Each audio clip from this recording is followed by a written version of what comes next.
Hey, we are live again with yet another Flat Earth Chit Chat show.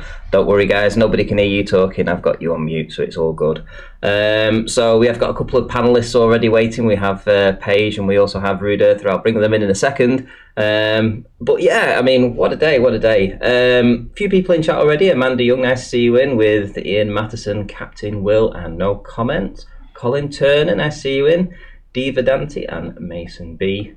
Karen RN and Thomas Lucas, Captain Will as well. I think that's everybody. Excellent stuff. It's a very busy time slot tonight because I believe Roxanne's still going and Nathan Oakley's got a premiere that started just now as well. Seems like it's a very busy time slot, but if we actually get more than 100 people in, that would be awesome. I'm sure we'll manage it at some point. But anyway, I wanted to just run through a couple of things that I saw today. One of these, and this really made my day actually. In fact, it made my entire past 2 months everything worth it. So this is the stream that I did last night when I was quite drunk, actually. I don't even remember ending the stream, but there we go. So I was looking at the comments this morning, and I saw this comment from Level Lee, and I just have to read it out to you. So, hey Ranty, just wanted to say I've been put into self-isolation for 14 days since Sunday as my young daughter fell ill on Saturday. She was not tested for the virus, but we were told it was more than likely COVID-19. Luckily, I took your advice and started prepping back in January, so I know I've got stuff here to at least take the edge off. Thanks for sticking to your guns and speaking your truth because it has helped me and stay safe. So I saw that this morning. I made a comment. It made me well up actually, and he responded with another comment which I will read as well because it was really quite a nice one. So Ranty Flat Earth, yes, she is doing much better now. Started with a really high fever on Saturday morning, 40 plus all day, could not lower it, and ended up being blue lighted later that night once it got to 42. Took her in, checked her over and said it was the virus as she was showing no symptoms apart from the dry cough, but they did not test for it, so who knows. Either way, something is definitely happening. I'm locked down now. Me, the wife, 5 kids. Me and the wife are now starting to show signs of high temperatures, but nothing too bad. Like I said, you made me prep early, and in turn, I have also made a few friends and family members prepared too. Also, a few now saying they will look into Flat Earth more seriously, as I was right on this one. I'm lucky where I live, as it's a village and I'm hunting man, so I know if the shit hits the fan, I can at least put some food on the table if needs be. Thanks again for staying true to yourself. So to Level Lee, thank you very much. You really, this comment, this correspondence that I had with you really made everything that I've talked about the past 2 months completely worth it. I'm so glad you actually prepared and you've got food in, etc. So yeah, sending love to your family as well. I hope everybody's safe and sound, and with 5 kids in the house, it must be a stressful time, but you know, if you've got food in, like I said, excellent stuff, great stuff, beautiful comment. One other thing I wanted to say too was the herd immunity that was being pushed in the UK. So I believe now it's actually being passed over and into Holland. I think Holland are going to be implementing this. For whatever reason, I really don't know how this can actually work. So I ran the maths on it and I put a video out on the 14th of March. It was around about lunchtime, I think, when I put the video out. Well, approximately 32 hours later or so, Imperial College London released their findings on the figures, etc. And they advised the government that, do you know what? Herd immunity is going to kill a lot of people. And the UK government thankfully have changed their mind from doing this herd immunity absolute insanity to put herd immunity when we haven't got the precautions, the beds available to treat the patients that would get sick. They've actually scrapped that policy now. And it would appear that, you know, I'm not saying that I was a part of that, but I'm saying that I was ahead of the UK government in this case, at least by 32 hours or so. Put this video out telling them that basically their scientific people who they were taking advice on were wrong. It was going to kill a lot of people and they had to do something different, and they have. So I'm not saying it was down to me at all, but I'm just saying that, like, listen, at the end of the day, if you come here and you're listening to, you want some truth, I'll give you the truth. I'll just say it as it is. So, without further ado, let's crack on. Oh, from Colin Turner, thank you very much to this super chat for a £5 super chat. More power to your elbow, Ranty. Thanks very much. Right, so we have a couple of guests in this evening. So, without further ado, we have Paige and we have Rude Ether. So, how are you both doing? Yeah, I'm good. Thanks, Ranty. Hello, everyone in chat. I'm good. I got my toilet paper on. You just sent me a message before, and you said that you went to try and get some food or something, and there was no food. Well, it wasn't. I'm all right for food. I've got my little supply going there, but I just went to gather some other type of stuff, which I managed to get. But had I have been looking for specific food items or the old killer toilet paper, I'd have been desperately out of luck, mate, because it was like sparse. Hey, listen. Got a few cobwebs, but I've decided to sell some of my toilet paper. I've only used one side of it, so there's a full side of it that is completely free. Well, I was going to do the same, but I was going to say 50p a sheet. But what I was going to do, I was going to be a really crude salesman, mate, and split all the sheets. So I got three. Take the plies apart. Yeah, three so ply. I got like 3 sheets a sheet. 50p a ply, a square ply. Oh, I saw a comment on Facebook actually. That reminds me. It was Hyena. Hyena put a comment, an image out. I'll try and find it and I'll show it you guys in a minute. That's just reminded me. Yeah, I mean, but yeah. So the shortage of. Oh, here we go. This is the image. I'm going to bring this up now. Right, I'm just gonna pop this over. Hope he doesn't mind. Actually, I'll download it. I don't want to dox him or anything. So, right. So, right.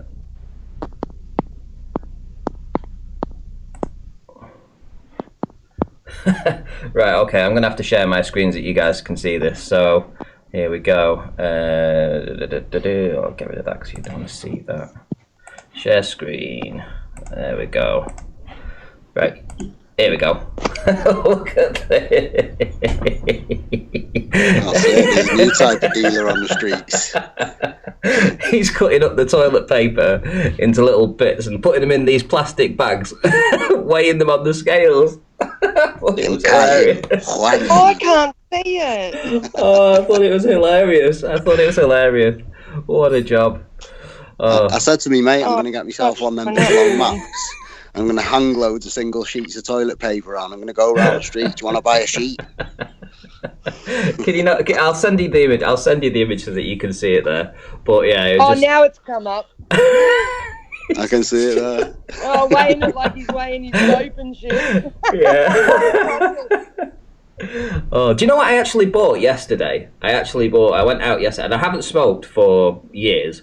So I went out and I bought 2 pouches of tobacco because I think that ultimately this is going to be like a currency. Yeah. Like fluffing stuff up like we're in a big jail. Yeah. How the tobacco was going, and she said it's starting. Some of the lines are starting to run out. I think it is. I think it is going to be a currency, man. I can tell you one thing, mate. I am not being the donkey for the mobile phones. No, sorry, Bob.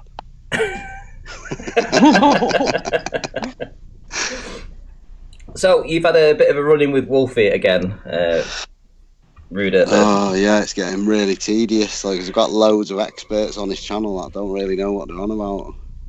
But I have to seem like I'm explaining to people over and over and over again. Cognitive dissonance with Dunning-Kruger absolutely makes these people just go round in circles.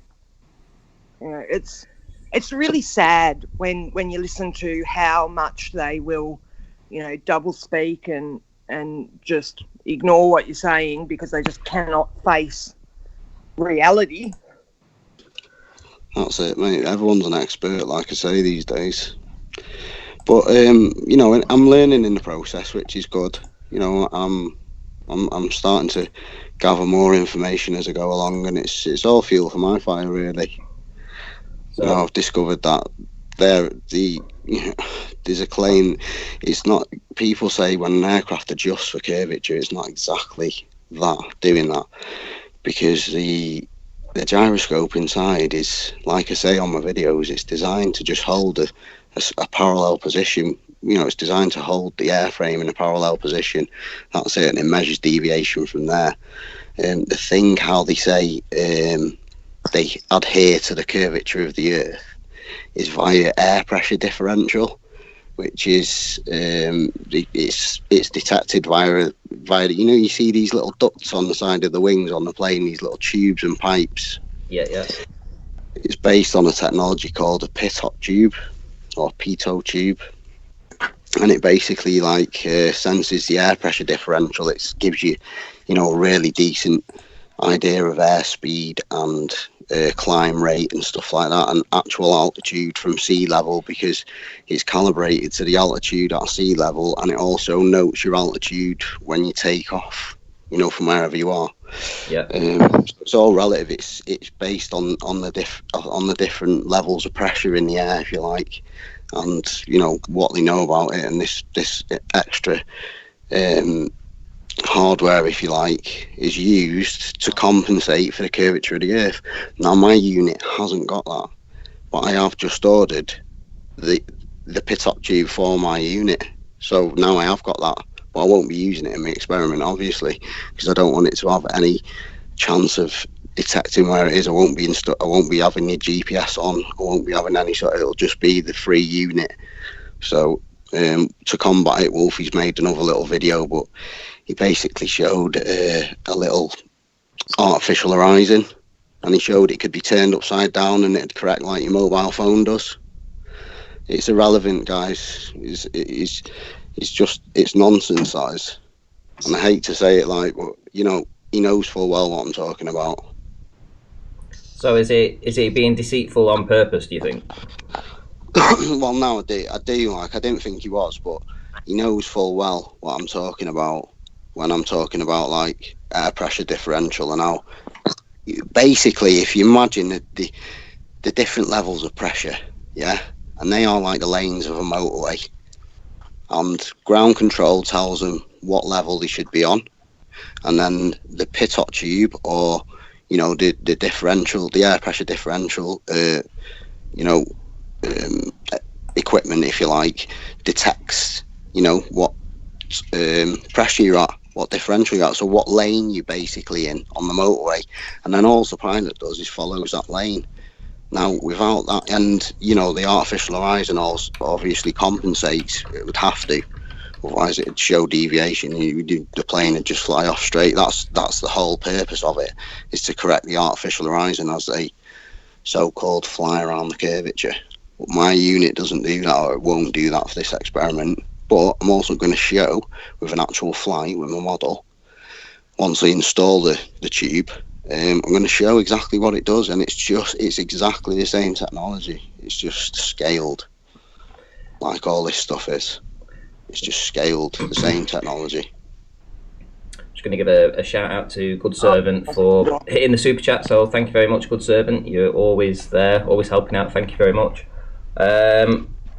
Yeah. So what's Wolfie's been responsible? Because this was in the guides, wasn't it? In the actual. Yeah. Well, all the information's on the internet. You can't deny it. All the information is there, available to anyone who knows what they're looking for, and anyone who's, you know, I've always had a keen interest in aviation and stuff like that. You know, been since I got into, you know, more so since I got into FPV with my models and stuff like that. You know, and building drones and everything. And that was since 2010, 2011, really. And I've always had a keen interest in it, and even as a kid, you know, I've always looked at the history of aviation and stuff like that. It's more, yeah, that's the side that interests me, if you like, the old type of aviation, the history of it, and the old type of navigation, really, and you know, old school exploring, how people used to do it, and that's the interest. Is not really a lot of information, but there's manuals and stuff like that you can get hold of, and if you look at it and say, you know, anyone can understand it. if you take your time. It does seem daunting at first, but if you just take your time and sit down and work things out, it makes sense. It all comes into place, if you like. That's how they get us, you see. They make things seem difficult. Like they make... I'm not insulting someone who flies planes, but they make it seem like it's impossible to anybody who doesn't. Can you hear me? Yes, Yeah, Cogito, yeah, you come through good. Carry on, Rude. Yeah, it's like, with stuff like that, they make it seem impossible for anyone that doesn't actually do it. But it's not. Flying planes actually fly themselves a lot of the time. They fly on autopilot. They're given all the data and everything via ground control, and they have to stick to it. They're just in a cable car, if you like, without wires. The hardest part's the landing and the taking off. The landing obviously is the hardest part. Once that's sort of mastered, and obviously all the lingo and everything to air traffic control, that is the difficult part. But most of the navigation now is done via pathways that have been built up over time, and it's all GPS logged and on the grid system. So no one ever really deviates, like I said before. So Colin Turner asks, how do you disprove Wolfie? How do I disprove Wolfie? You'd have to go on the channel and have a look at the gyro experiment that I've put there, have a look at all the information, go through, numerous comments where I've posted, I'll post it actually in the description. It's FAA documents and stuff like that stating that altitude control is done via the air import system, the air pressure differential system, if you like. And that's all stated there for anyone to read. It's not, I don't have to disprove him. It's there. It's a fact statement. So, Cogito, you asked to join? Yes. Hi. Hey. So, what side of the fence are you on? Oh, you mean the flares? Yeah. Yeah, of course, flat. What's your number one proof? For believing in the flat Earth? I would kind of turn it the other way and say, what proof do we have for the globe Earth? And that has been based on my journey. It's been none. So I don't see any proof for any globe Earth, and the world we see around us and experience is obviously flat and motionless. So I don't see any other evidence pointing to anything else. That's kind of my position. So how would you go about having if somebody came up to you and said they were a globe earther, let's say you were having a discussion with somebody you just met, for instance, how would you broach the subject? What would you bring up that would make them sort of question where they live? Well, I would first try to kind of probe them a bit on kind of their general state of mind, because it really depends on the person and how well indoctrinated they are, and what type of evidence you can bring up.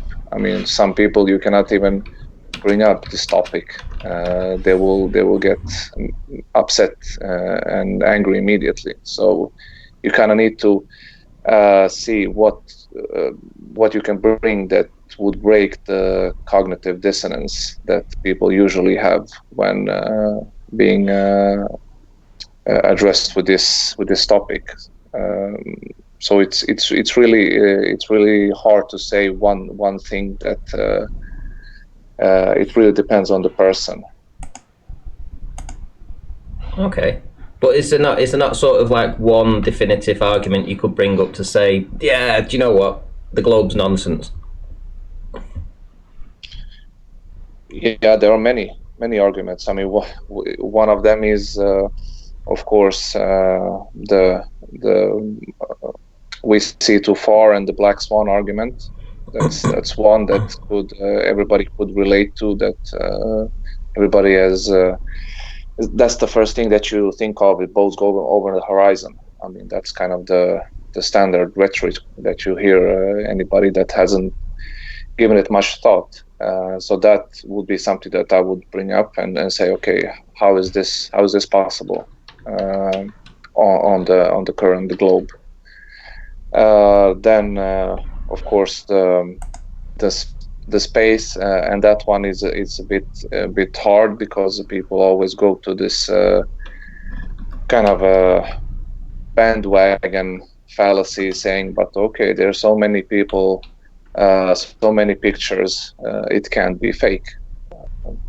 So that the space is easily disproven, of course, by the pressure, and vacuum cannot exist next to each other, and we obviously have pressure in our system, but that's it is a very simple explanation on and the debunking space, but really it's somebody who is indoctrinated. I think it hits too hard because it is so simple, and they can't really wrap their minds around anything that simplistic. So they kind of, you always go into the discussion, all the pictures, all the space agencies, all the countries, and all the people that have to be in on it, and kind of go in circles, even though that's no proof. You can have lots of pictures, and people can believe, a group of people can believe something, but that's no proof for it being true. I've just asked some people in the side chat. No comments asked for a spanner. So if you want to give a spanner for no comment, press 1, and for no spanner, press 2. Because I don't follow the chats too much. Right. So okay. I mean, have you debated anybody on any forums anywhere else or anything like this, or is this sort of like the first time you've actually spoke up about it? Well, no, I haven't been very active online. I've been on your show a few weeks ago, maybe a month ago or something like that, and I've been on Nathan's show. Recently, it was a few weeks ago. I was discussing about this Professor Dave guy coming out with his 10 challenges for flat earthers, which was really ridiculous. But otherwise, I haven't debated much. I have, not at least online. Do you think that sort of like Nathan's channel was the first place you sort of like got into this? Was that how you found your way, or was it a different channel? You mean how I found you? Well, I mean just the information, basically. Well, no. I mean, I've been a flat earther for what's been now 5 years, maybe. So I've gone through everybody: Eric Dubay at the beginning, Mark Sargent, then Jeranism, and Globusters, then ODD TV, David Weiss, and then Antonio Subrats, and then Nathan, kind of at that time, and then I kind of went to Nathan's show a bit a while back, but then I stopped following it for a while, and then came back, and then I found you through Nathan's show. That's kind of where I first saw you, but that's I mean, I suppose that's probably most people's sort of route. They would go to they end up starting off at the big channels, really. The Globebusters, the Jeranisms and stuff. But they're not very prolific, are they? It's not like they put a huge amount of content out, although they have a back catalogue that they could, it would take you a couple of months to go through, But I suppose a lot of people like to see things live. They get to like to interact with people and the like. But is anybody in your family a flat earther too, or is it just you? It's I think it's only me. It's kind of I try to talk with my family members. I mean, my wife believes me, but it's she doesn't really spend so much time investing in herself. She kind of takes my word for things, which I sometimes encourage her to not take my word for things, to look into it herself. But she's not really that interested in. Then my brother kind of had a discussion with him, and he really can't disprove me, and he kind of buys it, but not really, because he says like, yeah, what does it matter, and then he moves on kind of with his life, so he doesn't really understand the implications of it. So no one that I know of is really into it, like I am, and understand what the implications are. What's it like for you, Paige? Is everyone in your family a flat earther?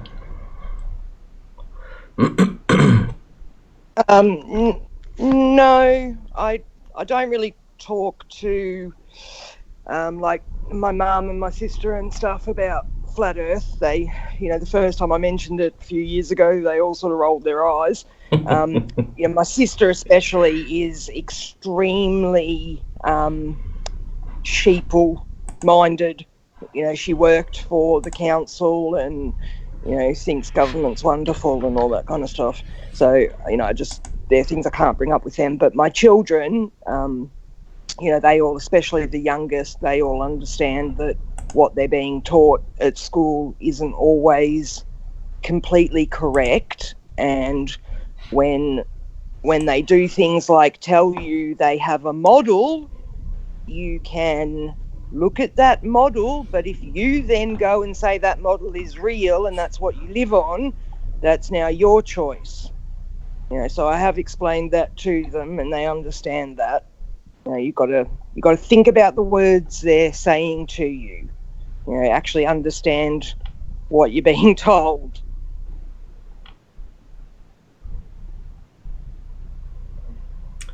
What about you, Rude Earther? Oh yeah, we got Mrs. Earth is like a semi-earther. I've got about 6 or 7 flat earther mates. I know a load of other flat earthers in the area. Anyone else thinks I'm just batshit crazy, mate? A semi-earther. Probably am. A little bit. There you go. Yeah, it's a bit like me, to be honest. I mean, none of my family believe it either. I think they just put up with it more than anything. So just the way it is, I suppose. But then again, I haven't really tried to convince them either. They watch my videos now and then. So I'm sure secretly they are interested. They have asked questions though. So to be honest, most surprising person in my family, not a flat earther, but my old man. I only found out a few years ago as well. Like, he actually watched the moon landings and that in the 60s, and he said he never believed it.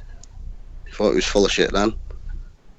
And that surprised me, that, because my old man's not really like that. He's a pretty strict, you know what I mean? He's a pretty stern guy. Like, he's not. He's not that type of guy. But as he's got older, converse with him a bit more, he sort of made that a mission to me, and I was like, that's surprising, that. So there's hope for humanity somewhere. Well, yeah, I mean, do you think, I know I'm going to sort of bring the subject back a little bit to what's going on right now, but do you think that because we've been lied to, flat earthers as generally, that we're so mistrusting of the mainstream media, the left, so when they tell us that there's a virus out there, and it wasn't them, by the way, that told, it was the alt media that I found all this through. It was before the mainstream were even talking about it, but now that they're talking about it, it's like, well, if the mainstream say it, it must be wrong. Do you think that's a natural default mechanism that the flat earthers go to? Mate, I lost faith in the media, when I was a kid, when I lost faith in Santa, because he used to tell me it was going to snow every year, and it never did. Yeah. And I was just like, these guys are full of shit, man. He's saying it's going to snow every year. You know, got me sledge there rotting away in the shed. Nothing's happening. We had snow Snowshoes once. never been worn in snow. We had snow once, honestly. Yeah, one once time. we did. When I was a kid, we had a good thick snow once, but Yeah, that's the only decent one I've known. Yeah, same here. I wish to get snow all the time, never do. All this other snow we've had, like 5 millimeters of snow, and that, and the country comes to grinding out. I think, wow, man, imagine these Russians would be laughing at us. Paige, do you get snow in Australia? Snow? What is this? Oh, in certain places, I've only seen snow once in my life. You've got to sort of go up the mountains or whatever. Here, you don't get snow like on the ground here much at all. You know, I think once in my life when I was really little, we had like a hailstorm that almost was like snow, but you know, not really the same thing like what you guys get. Yeah. Yeah, I'll tell you what, we've not long come back from that Boa Vista Island, you know, off the coast of Africa. And when we landed, we got off the plane there, and it was like white crust out in the distance. It looked like a salt field or something. And Mrs. Earth is like, "Hey, look, there's snow over there." Mate, it was like 35 degrees. I was like, "Baby, that's not snow." She's like, "Yeah, it is. Look at it." I was like, "No, it's not. Look at the heat rising up." It was like, if that was snow, that was some super snow. That was like heat-proof snow. I've always said when I retire, I want to move to Scotland, and that would be nice to sort of like buy a little house up there somewhere where it snows a lot, somewhere in the wilderness. You know. I don't know. I like snow, but I think I'd like to live on that little island where I've just been, in a little shed with a fishing rod and a water distiller. Randy, since we're on the Corona topic, could you summarize your position on that? Yeah, about 8 weeks ago, I started talking about it, and then somebody got in touch with me, and I presented his video here. I looked into it. I was obviously looking into it at the time, and I've been quite adamant that something bad was going to happen. We were going to get locked down. People needed to prepare. They needed to get food in. They needed to get water in, medicines in, everything they needed to be sort of like kept indoors for the longest of times. I talked about the supply lines breaking down, how China was, not producing any GDP, and how, if they weren't producing anything, all their exports would have a knock-on effect worldwide, which would cause financial problems in the markets, which would lead to crashes on the markets. I talked about it all, 7 weeks, 6 weeks ago, 5 weeks ago, before it was even on the news. It wasn't on the mainstream news. It was like on page maybe 10 or something in a little box somewhere that there's a bit of a flu going off in China somewhere. It wasn't, nobody thought it would go like this, but I was kind of quite adamant that something was going down, and it was completely different to everything else that I'd looked into. And that's why I decided to talk about it, and that's why I've stuck to my guns on it. I've been pretty adamant that something was happening. I could see the signs of something happening, and I could see how this was all going to play out with all the supply lines and everything. I just knew that this was what was going to happen. And fortunately, some people have taken note and prepared. But for sure, I definitely think there is a virus out there. That's my personal opinion. A lot of people do. But whether or not it's a virus or it's 5G or whatever the hell it is, it doesn't really matter what it is. There's something there that's, getting the powers that be to basically quarantine us and put us in our houses for a long time, crash the economy. Whatever's happening, this knock-on effect is definitely real to you, to me, to your next door neighbour. It's affecting everybody, and I remember saying this is going to affect everybody. It's going to affect you, and I was ridiculed for the time. I don't think I'm not getting ridiculed now though. That's the main thing. But hey, listen, I've never been a fearmonger. I was being accused of being a fearmonger and promoting fear porn. Don't think people can say that now, because the shit has hit the fan already, and they can see where this is going to go. So hopefully people are prepared anyway. I think it's more generally the media anyway causing the fear porn, mate. They're broadcasting on channels going out every single day to 99.9% of all households, saying the same thing, scaring the same, with the same scare thing every single day. And it's like I see quite a few people on a day to day, like, and you can see the genuine like fear in the faces, and when you're speaking to them, they have got genuine fear. You're genuinely scared, mate. They want, they are talking. Everyone's talking about self-isolating, and I'm not. I'm gonna bash on like a soldier through it all, mate. I'm not bothered. But people are talking about it, talking about not coming out of the house for a month and create all sorts. It's longer than that now. It's longer than that now. They've talked about 12 to 18 4 months months for the elderly, haven't they? Yeah, 4 months for the elderly, but they expect it to be 12 to 18 months in total. So essentially, it's definitely going to drag out all year. Yeah, we'll be on this war setting for that sort of time. And Colin Turner asked, do you reckon food rationing will be initiated soon? Yes, I do. I went into Asda today, and I've got this image up ready. It's for Heinz spaghetti bolognese. Literally, I went in and I was just doing a few extra bits. I was getting some salt, I was getting some spices and stuff, some herbs. And I saw that there was a couple of tins of Heinz spaghetti. It was actually 3 tins of Heinz spaghetti on the back of the cabinet, all dinted. The tins are all dinted at the back. But I thought, do you know what? I haven't had Heinz spaghetti for ages, and I'll put it in. And it wasn't them ones; it was the bolognese ones, Heinz spaghetti bolognese. So I thought, you know what? That's 3 meals there. So I thought, mate, do you know what? I put them in the trolley. Yeah, well, I put this in the trolley. I got to the checkout.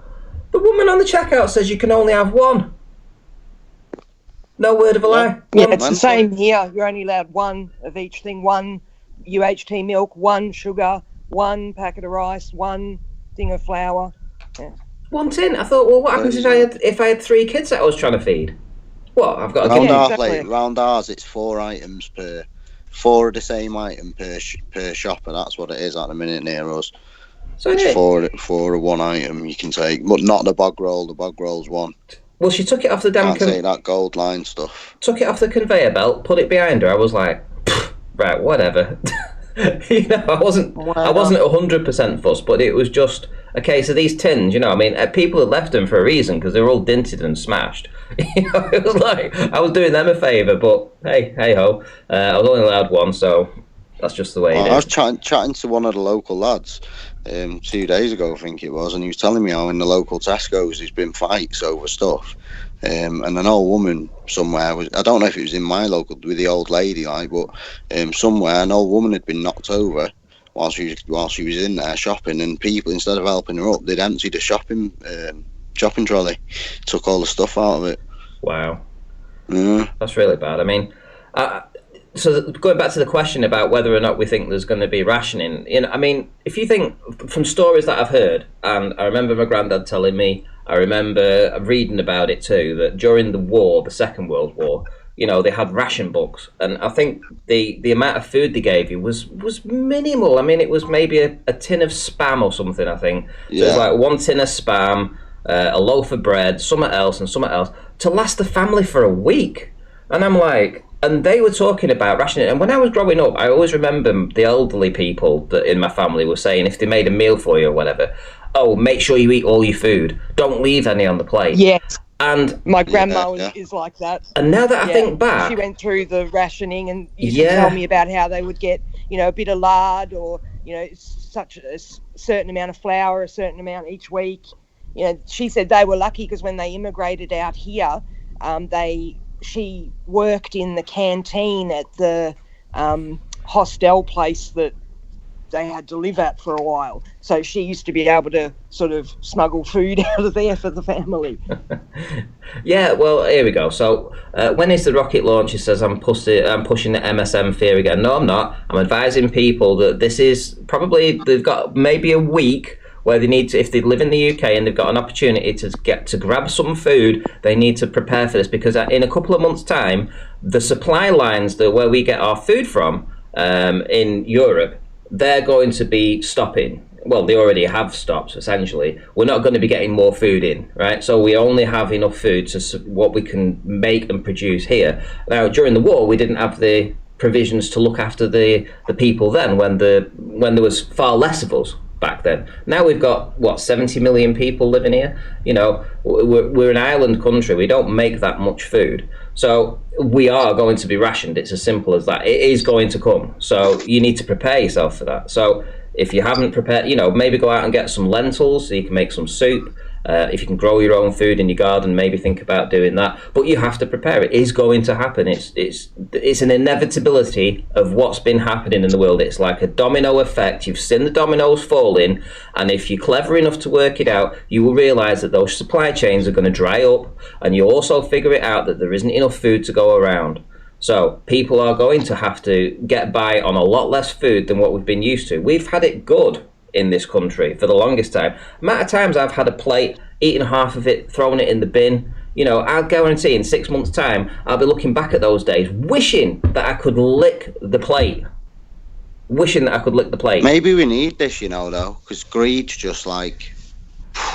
Greed is everywhere now. Greed is everywhere and everything. Selfishness, self-centeredness, it's everywhere. And everybody wants to be the best. Everybody wants to have it now, wants it yesterday, and then tomorrow it's out of fashion and it's the next thing and it's a must-have. You know, maybe we need this. Mm-hmm. Maybe this will teach people a lesson. You know, as harsh as it might sound, maybe it's something that's needed. I agree, and Steve's just put there's plenty of foods in the shops.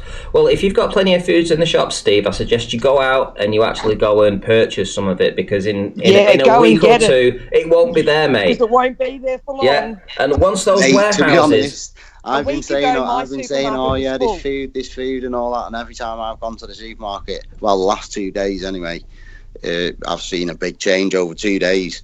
Yeah, 2 days ago, it was food. The last 2 days, everything's gone. Yeah. And as I say, I mean, from a full supermarket to just about an empty supermarket in 2 days. People... And I only have 2,200 people living in my town. Mm-hmm. We've got people coming from Melbourne to where I live, which is 4 hours away from Melbourne, to get things that they haven't been able to get in any town between Melbourne and here. Crazy. So, yeah. Well, here's the thing. You know, I mean, the suppliers still get supplies, you know, so the supermarkets are still getting supplies from the warehouses, right? Because inside the warehouses they still have food. They're not getting as much, and that's why they're rationing people to 1 or even 4 products per person. But once that runs out, once it's gone from the warehouses, there's no more. It's not coming in. It's not coming in anytime soon. And the supply lines are going to take an awful long time to actually kick off again, to actually get started again. The EU is going to look after the EU. We left the EU, right? We left the EU. Yeah. But I'm just saying, we get at least half of our food from the EU. We import it. Well, the first thing they're going to look after is themselves and their EU partners, you know. Well, that says a lot for them, though, doesn't it? But that's what's just the way it's going to be. I mean, if you look at the individual countries, they're all putting the walls up. It's no longer the EU's in it together, or one European country. It's all Europe together. No, all the walls are going up. Germany, all their borders are closed. France, all their borders are closed. You know, everyone's putting their own individual borders up. What happened to unity? What happened to Europe all being in together? You know, one, you know, co-op of people. Well, no, as soon as something like this happens, they default back to their national interests, you know, and this is what's happening. Do we know the true underlying agenda of this shit? What's going on? Like, you know, this is only what we're being told is a surface story. You know, it's a flesh wound. It's not. There's something greater underneath festering, mate. It's not this thing. Things like this don't just spring up out of nowhere. Like, and the governments know exactly what's going on one way or the other, but what they're doing is causing mass confusion. It's like yesterday, you know, Boris Johnson put out a statement saying avoid all businesses, basically, you know, all gathering places, but then didn't tell businesses to close. So, I mean, where does that leave businesses? Because obviously if people take that advice and don't use businesses, what is the point of them being open? But they've not been given the order. It's all a bit...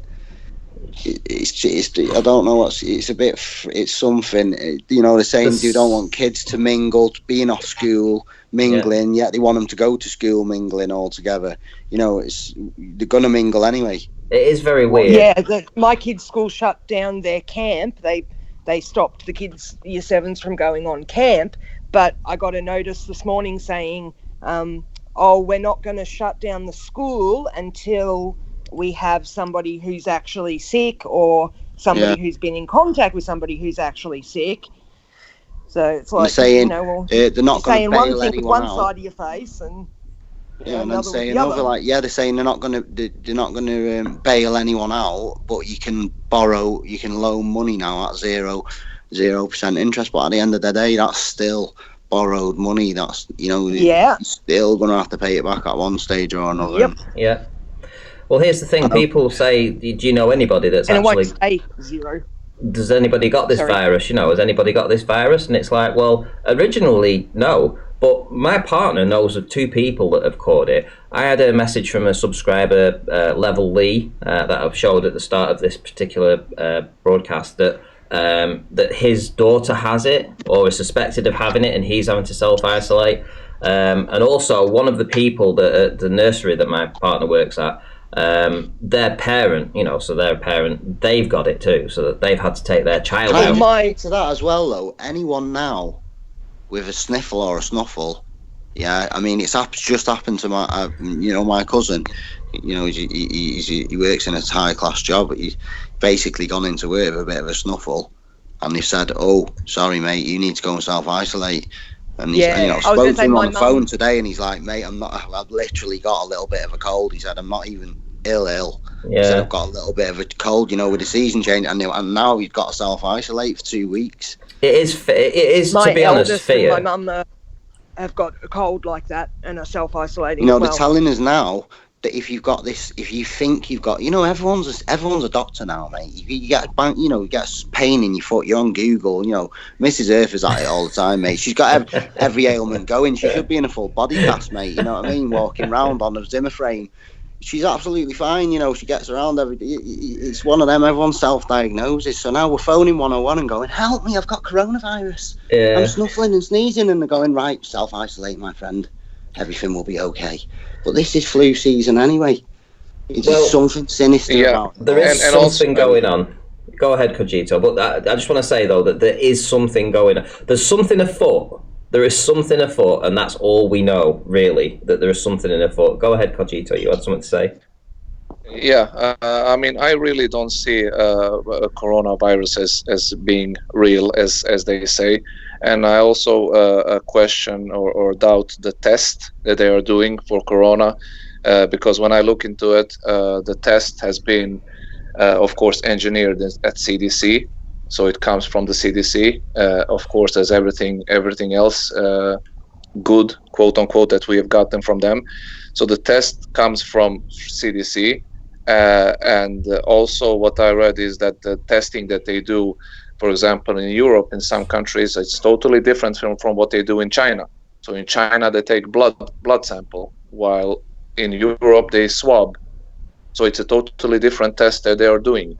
And they could easily make up, for example, something to look for in the blood and say, okay, or the swab test and saying, okay, if you find this component or you see this in the test, it means that the person has coronavirus. I've seen it in the medical industry where they're using the blood markers, for example, for cancer patients, and saying that, okay, this unspecified cancer marker is what you will look for, and that will indicate if this person's cancer has evolved or has gotten worse.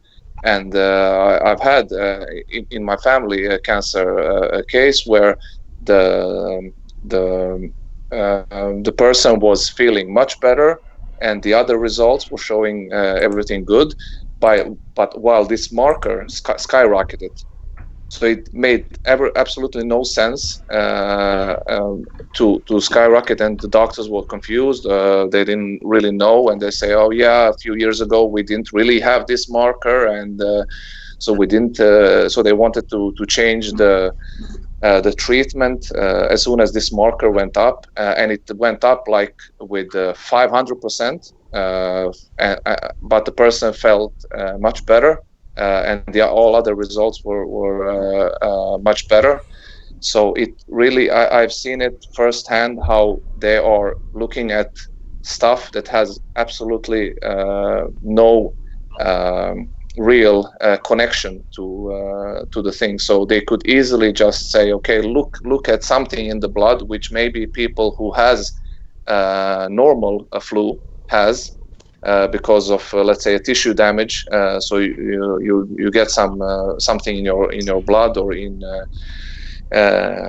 your saliva or whatever, and say, okay, just look for this. And if you find this matching, it means that that it has coronavirus. Because when you go to the doctors, they never test you for virus.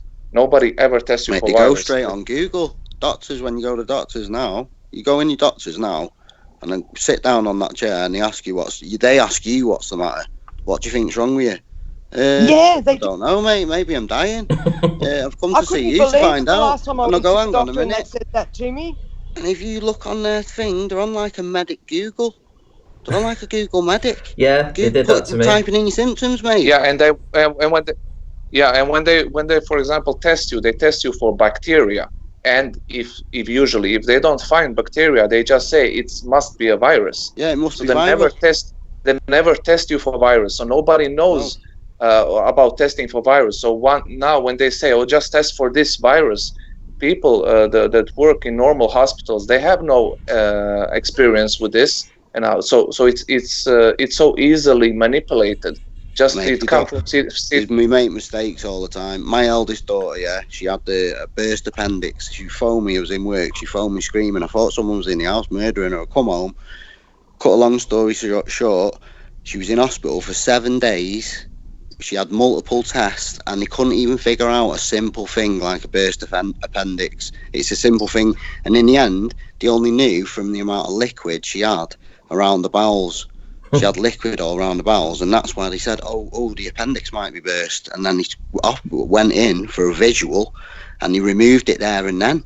Wow. Because it had all burst. We trust these people, mate, but who are these? My sister-in-law is a district nurse, and she's even sceptical. Well, You could never come forward because, your job's at risk, innit? Well, when mine burst, A lot of people I remember what they die did. from How they tested me, they pushed on my stomach. So they pushed down gently in the area, very slowly, pushed right in, and then I wasn't feeling any pain. And then as soon as they pulled the hand away really quick, it sort of like released all the pain just shot through the roof. The pain. Yeah. Mate, well, with her, she was screaming in pain. Honestly, on that, my daughter's a pretty tough cookie. My eldest one, she is a tough cookie. I wouldn't just say it.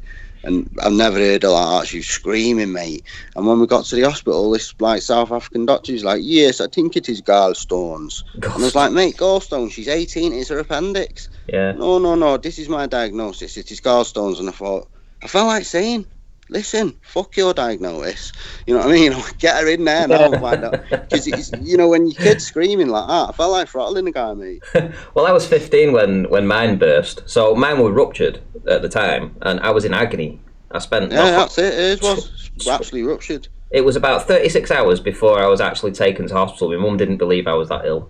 Even though I was up all night screaming, crying all night long, right? It was the worst agony I've ever had in my life. It was a 10 out of 10. Eventually, do you know, she even left the house. She left the house because I'd had the day off school. I wasn't allowed the day off school ever, right? So she had to take me off the day off school. She left the house and she pretended to go out the door.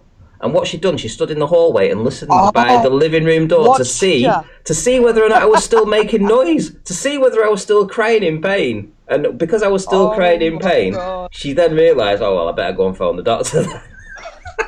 So I goes to the hospital, and anyway, so they tested, they pressed on my stomach, and when they pulled the hand away real quick, of course, that's when it was painful. And then there was this woman doctor there. She was about 25. And to finish up, to find out finally if if it was my appendix or not, she ended up getting these gloves on and sticking a finger up my arse. And she's like, does that hurt? Yeah, that hurts. Yeah, right, okay, yeah, it's definitely appendicitis then, right, okay. And It burst. So I was watching the football. I had a drip on. I had one of those like long wheelie things that you could wheel about with a drip on. And anyway, I watched the first half of the England match, and just at the start of the kickoff, pain went completely, and I was like, "Oh, they're going to operate on me, and there's no pain," you know. So after watching 45 minutes of the first half, I grabbed one of the nurses and I said, "Excuse me," I says, "You're going to operate on me? There's no pain. I'm better now. Can I go home?" And she dragged me down threw me on the bed. The doctors were there within 2 minutes. They start pressing on my stomach again. Of course, it triggers it all to start off again, the pain. And I was in theatre in about 5 minutes. About 5 minutes later, I was in, done, because they said that. And what had happened is my appendix had actually ruptured. Peritonitis would have set in, within an hour. So literally, I was on that cusp of, dying, I suppose. Well, this is what we was panicking, because when he said that, her bowels were all surrounded by liquid. The first thing we thought about is septicemia, because I'd been saying, mate, we'd been in the hospital for 7 days. The first 3 days, we were sat in reception, and this old woman come in with a massive gash on her head, and I mean a massive gash, blood pissing out of her head. And after 3 days, that was like after we'd been there 2 days, she come in, she was there a day, my daughter got a bed. 2 days I sat near her bed. I didn't really leave, you know what I mean? And then the day when I did leave, this old woman was still sat in the reception. It's mental, mate. The hospital near me. You can't get a doctor around here for 2 weeks. You phone them up, and you could be dying, mate. You phone them up, and they go, "Yeah, what's your problem?" Tell them, and they go, "Yeah, get you in about 2 weeks." We're fucking I'll be dead then. My leg would have fell off. You know what I mean? I'll have to preempt when I'm ill now, 2 weeks ahead, right? I'm going to phone now because I'm going to be ill in 2 weeks. Can you get me an appointment? Jesus Christ, God help us if we did get coronavirus, mate. We'd have to know 2 weeks in advance, wouldn't we?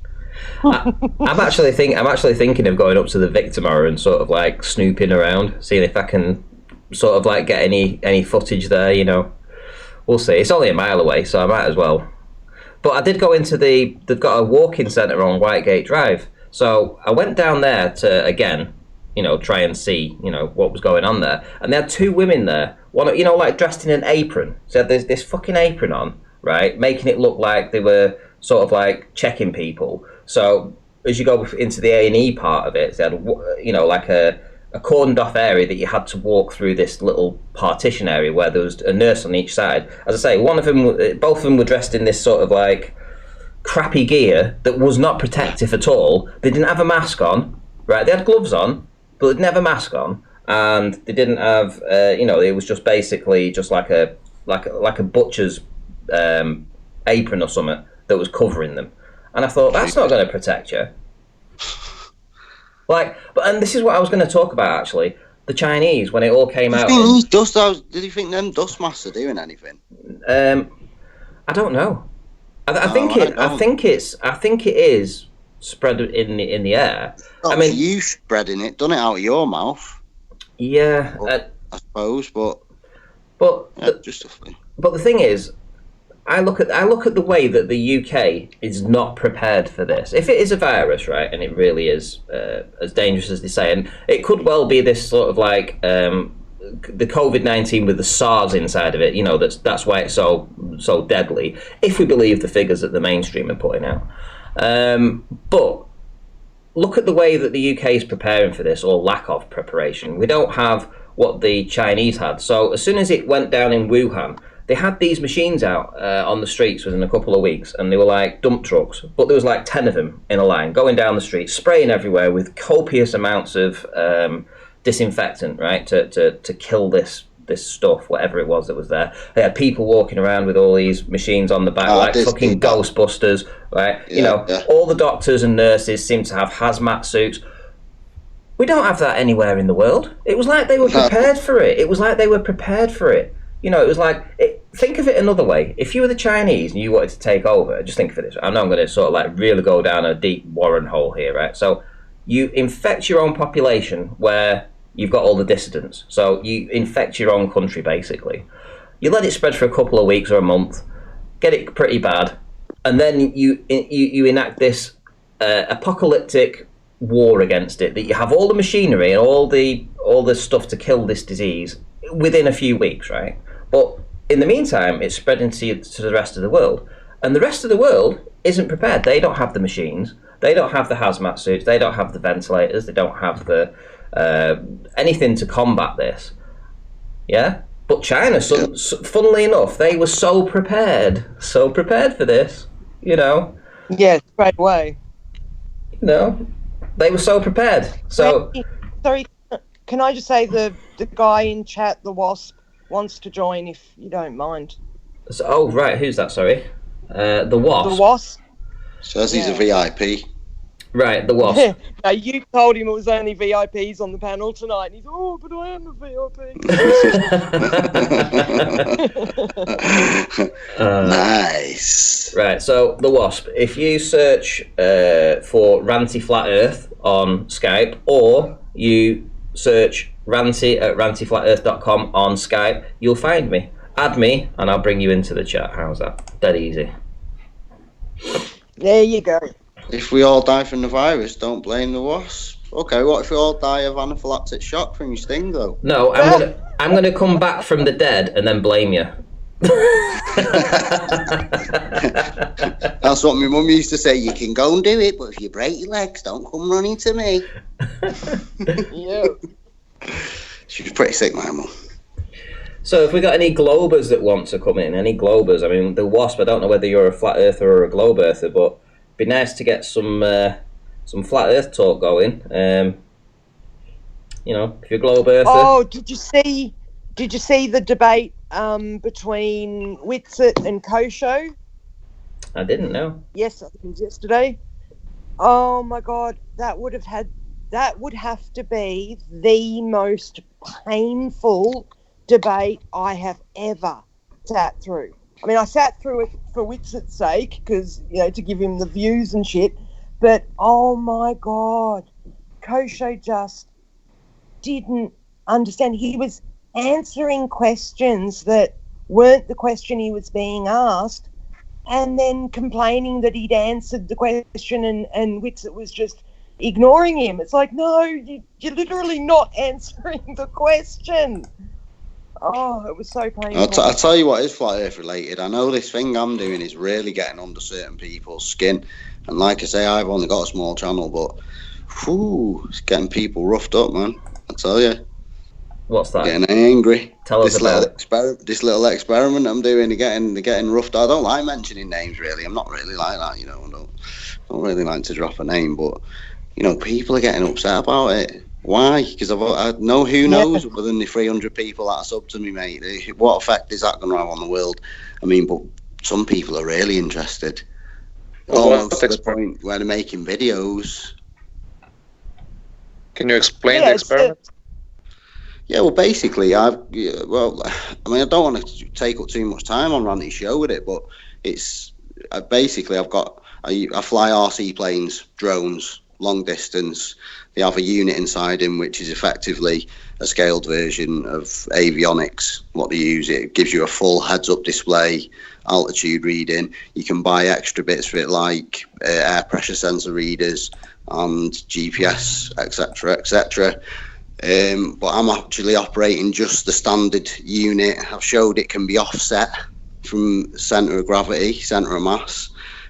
So down, once it's calibrated, just becomes a parameter, and the unit actually senses all movement from that point onwards. Any movement deviated from parallel to any of the three axes will be sensed on the unit and showed on the artificial horizon. I propose to take that unit, level that unit in the UK, physically take it on a plane to South Africa, and it should show 40 degrees of deviation on the artificial horizon. Boom. That's as quick as I can put it. Yeah, but that will definitely not happen. No, of course it won't. Yes, flat. Yeah. I already know. I just want other people to. Some people require a tangible bit of evidence. If someone can understand what I'm doing, and then they can see that what I'm doing is right, and they fully understand it, and they didn't before, then maybe that might set them down the path to asking the right questions.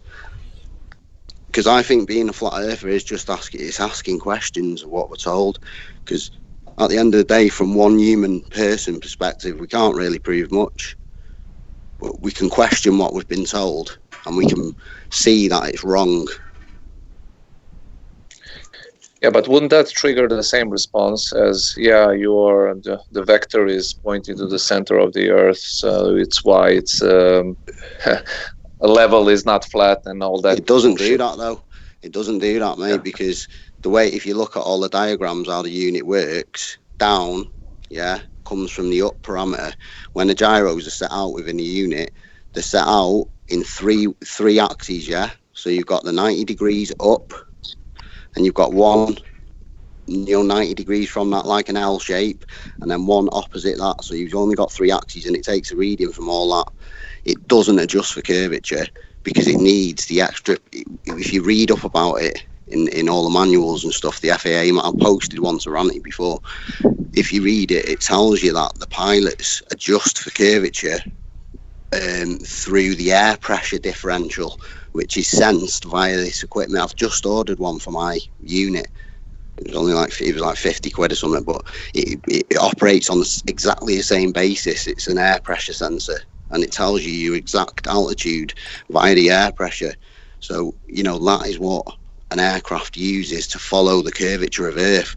Now, when I use my unit, it is just set calibrated parallel. It won't have the GPS to tell it where it is on the globe, and it won't have the air pressure sensing device to tell it to adjust for curvature. It's all there in the pilot's manuals. That's all I can say. It actually is all there. How is that different to the, let's say, mechanical gyro? Well, a mechanical gyro is exactly the same, isn't it? Once it's spinning up, it's rigid in space. It doesn't adjust for curvature. Yeah. For it to adjust for curvature, if you read into it, for it to adjust for curvature, it actually needs the pressure sensor, the pressure differential sensor. It actually needs that to readjust it as it flies over curvature.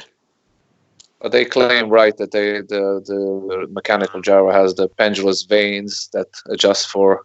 Pendulous vanes are the pitot device. That is what they are. They blow air over the gyro. If you go read about it, them pendulous vanes are the pitot device.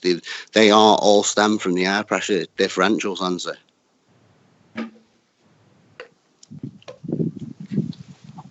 Yeah.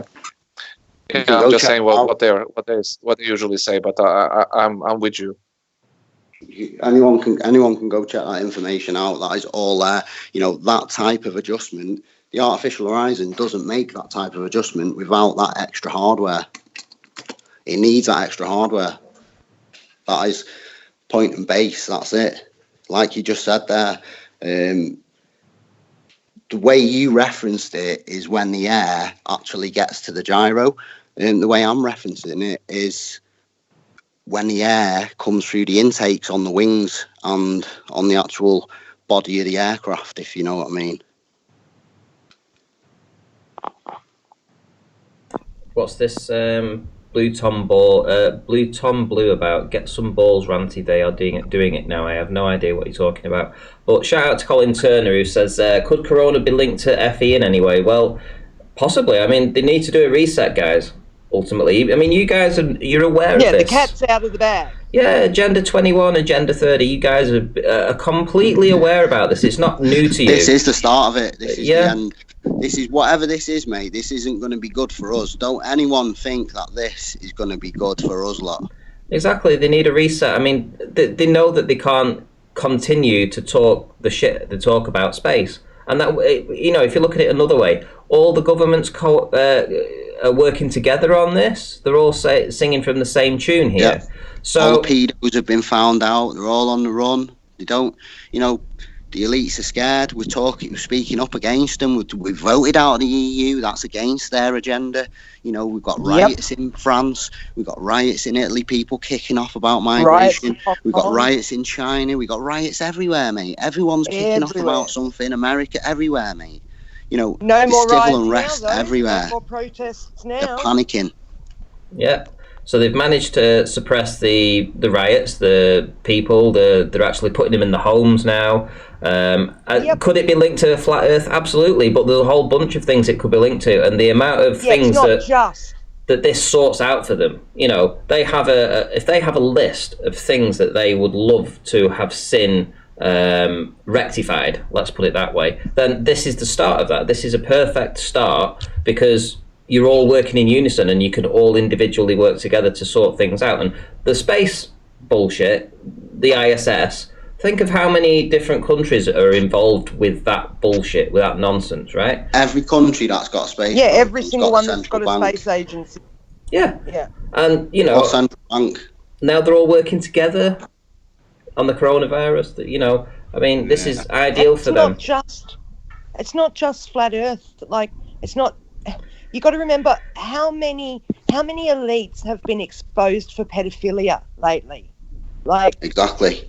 You know, their whole system, everything that they set up to protect themselves, is coming unraveled. It's like a ball of string that we're pulling each string out one at a time and unraveling this ball with, this black middle, and we're almost to the middle, and they're going, oh my God, they found out all this shit, and it's all because we can talk to each other without, we can talk like this. There's no censorship at the moment between us and the chat, so we're able to talk, pretty freely. Yeah, they can't stop us from sharing information, and how are they going to stop it and protect themselves if they don't stop what we're doing? And to stop what we're doing, they just shut us all down.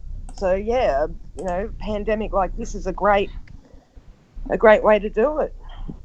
Who knows if that is actually what's happening, but there's nothing wrong with thinking about these options. You know what I mean? Like, you don't have to decide that is what it is, but you can think that, okay, well, that makes sense that, if they don't want any more people to find out about it, then they've got to stop people talking to each other. It's interesting that Roxanne's been onto this about all the CEOs of these large companies, these tech companies. Yeah, they're all deserting the ships. Yep, all giving up their pensions. So many have resigned in the last year, even just the last 6 months. It's been amazing. The list is just... Actually, there's a video that came out yesterday, I think, something about the cabal. It was a 10-part series that somebody released as in one go. It's a 3-hour video. Let's see if I can find the name of it. It is St. Paddy's Day. The Cabal. Fall of the Cabal, full documentary. It's 3 hours, just over 3 hours, from Truthful Spirit channel. Truthful Spirit, Blue Heron, I think her name is. But it's a re-upload of a documentary, a 10-part series. And this woman literally has the exact same opinion as Roxanne, that all of these things have been found out. She shows you all the pedophilia going on, the Pizzagate, the symbolism, and then she goes on to talk about Q and Trump and all the CEOs leaving and all that kind of shit. So I'm of the opinion that they control both sides, and I can't see how we're ever going to be that lucky, to have what they think is happening with Q happen. But I'm not saying that couldn't happen. I'm just saying, I think we'd have to be bloody lucky if that was the case, if this is all being, if everyone's being shut down because they're trying to arrest these people, and they're trying to, because if that all happens, if they arrest all these people, we've literally got world peace, because they're the ones that create the wars, they're the ones that create the poverty, they're the ones that create the famines. The world would be an amazing place if it wasn't for those people. So I just think it's, we'd have to be so lucky if that was what was happening. I think it's more nefarious than that, I have to say. As much as I'd like to think that, this is all going to pan out and work out great for the masses, I just see it as the start of Agenda 21. This to me is just the start of Agenda 21. It's Agenda 30 coming into play. everything that they want, they can start to sort out right now, starting with the one world government, the one world currency, all that kind of stuff. Do you know what? They're counting on how fickle everyone is as well, mate, because they know everyone now. All factory workers and shelf stackers and till operatives and stuff like that who are just sick of the menial job. Mm-hmm. They're all gonna say, "Oh, I don't feel well. I've got a sniff. I've got a sore throat," and no one's gonna stand there and go, "Oh, let me see your tonsils." They're just gonna go home for 2 weeks now, or 4 weeks, or whatever. There's people like that. There's people that don't actually want to go to work. They go to work because they have to, but any old excuse will get them off. Sweet. You're going to suffer a lot of that now. Well, we've become a lazy. The Western countries, we're very lazy people. We're very greedy. We eat a lot. We've been socially conditioned, aren't we? We eat a lot. We waste a lot. We're very greedy civilization when you compare it to the hard-working places in the rest of the world, and we're going to get a reality check. It's just as simple as that. And they've encouraged that by not letting restaurants give their leftovers to homeless people and stuff like that. They've encouraged this, and they're making people who would normally not be selfish. They're making them be selfish by forcing them to do these things or not allowing them to do certain things. If you've got 20-year-old girls, having such things like Botox, which is like, old women have it to get rid of wrinkles and that. You got young women having it now, thinking that they need to have it, when they're 20. And it's just like, wow, what's going on? At 16. It's like, that's it. Your body hasn't even finished growing yet. You're not even finished growing them, Yeah. It's crazy, mate. I mean, like this gender nonsense that they're bringing out, and politically correct and all this. I mean, it's just so. It reminds you of like Sodom and Gomorrah, with what's going on. Yeah, it's crazy, mate. It is. It really is. It's like they're switching everything upside down. Mm. It really, you can see it. When you step back and look at, you just. I don't know. Maybe it's just us crazy people who see it. I don't know.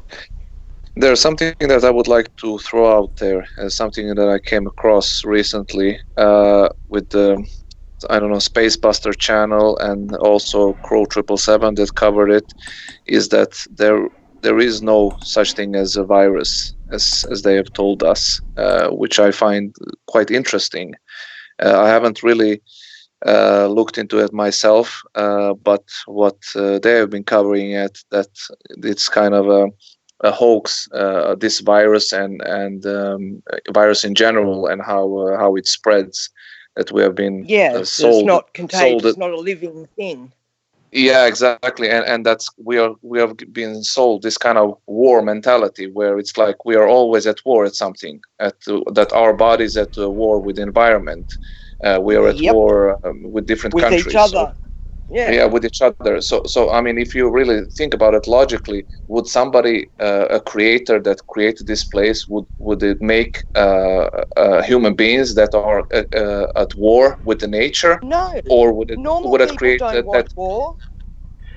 Yeah, but I mean, a normal person doesn't want these things to happen. A normal person would help another human being if they were in trouble. Like if you see someone down the street, you see an old lady fall over or something, are you just going to walk past her? No, you're going to help her up. That's what normal people do. Yeah, and what I was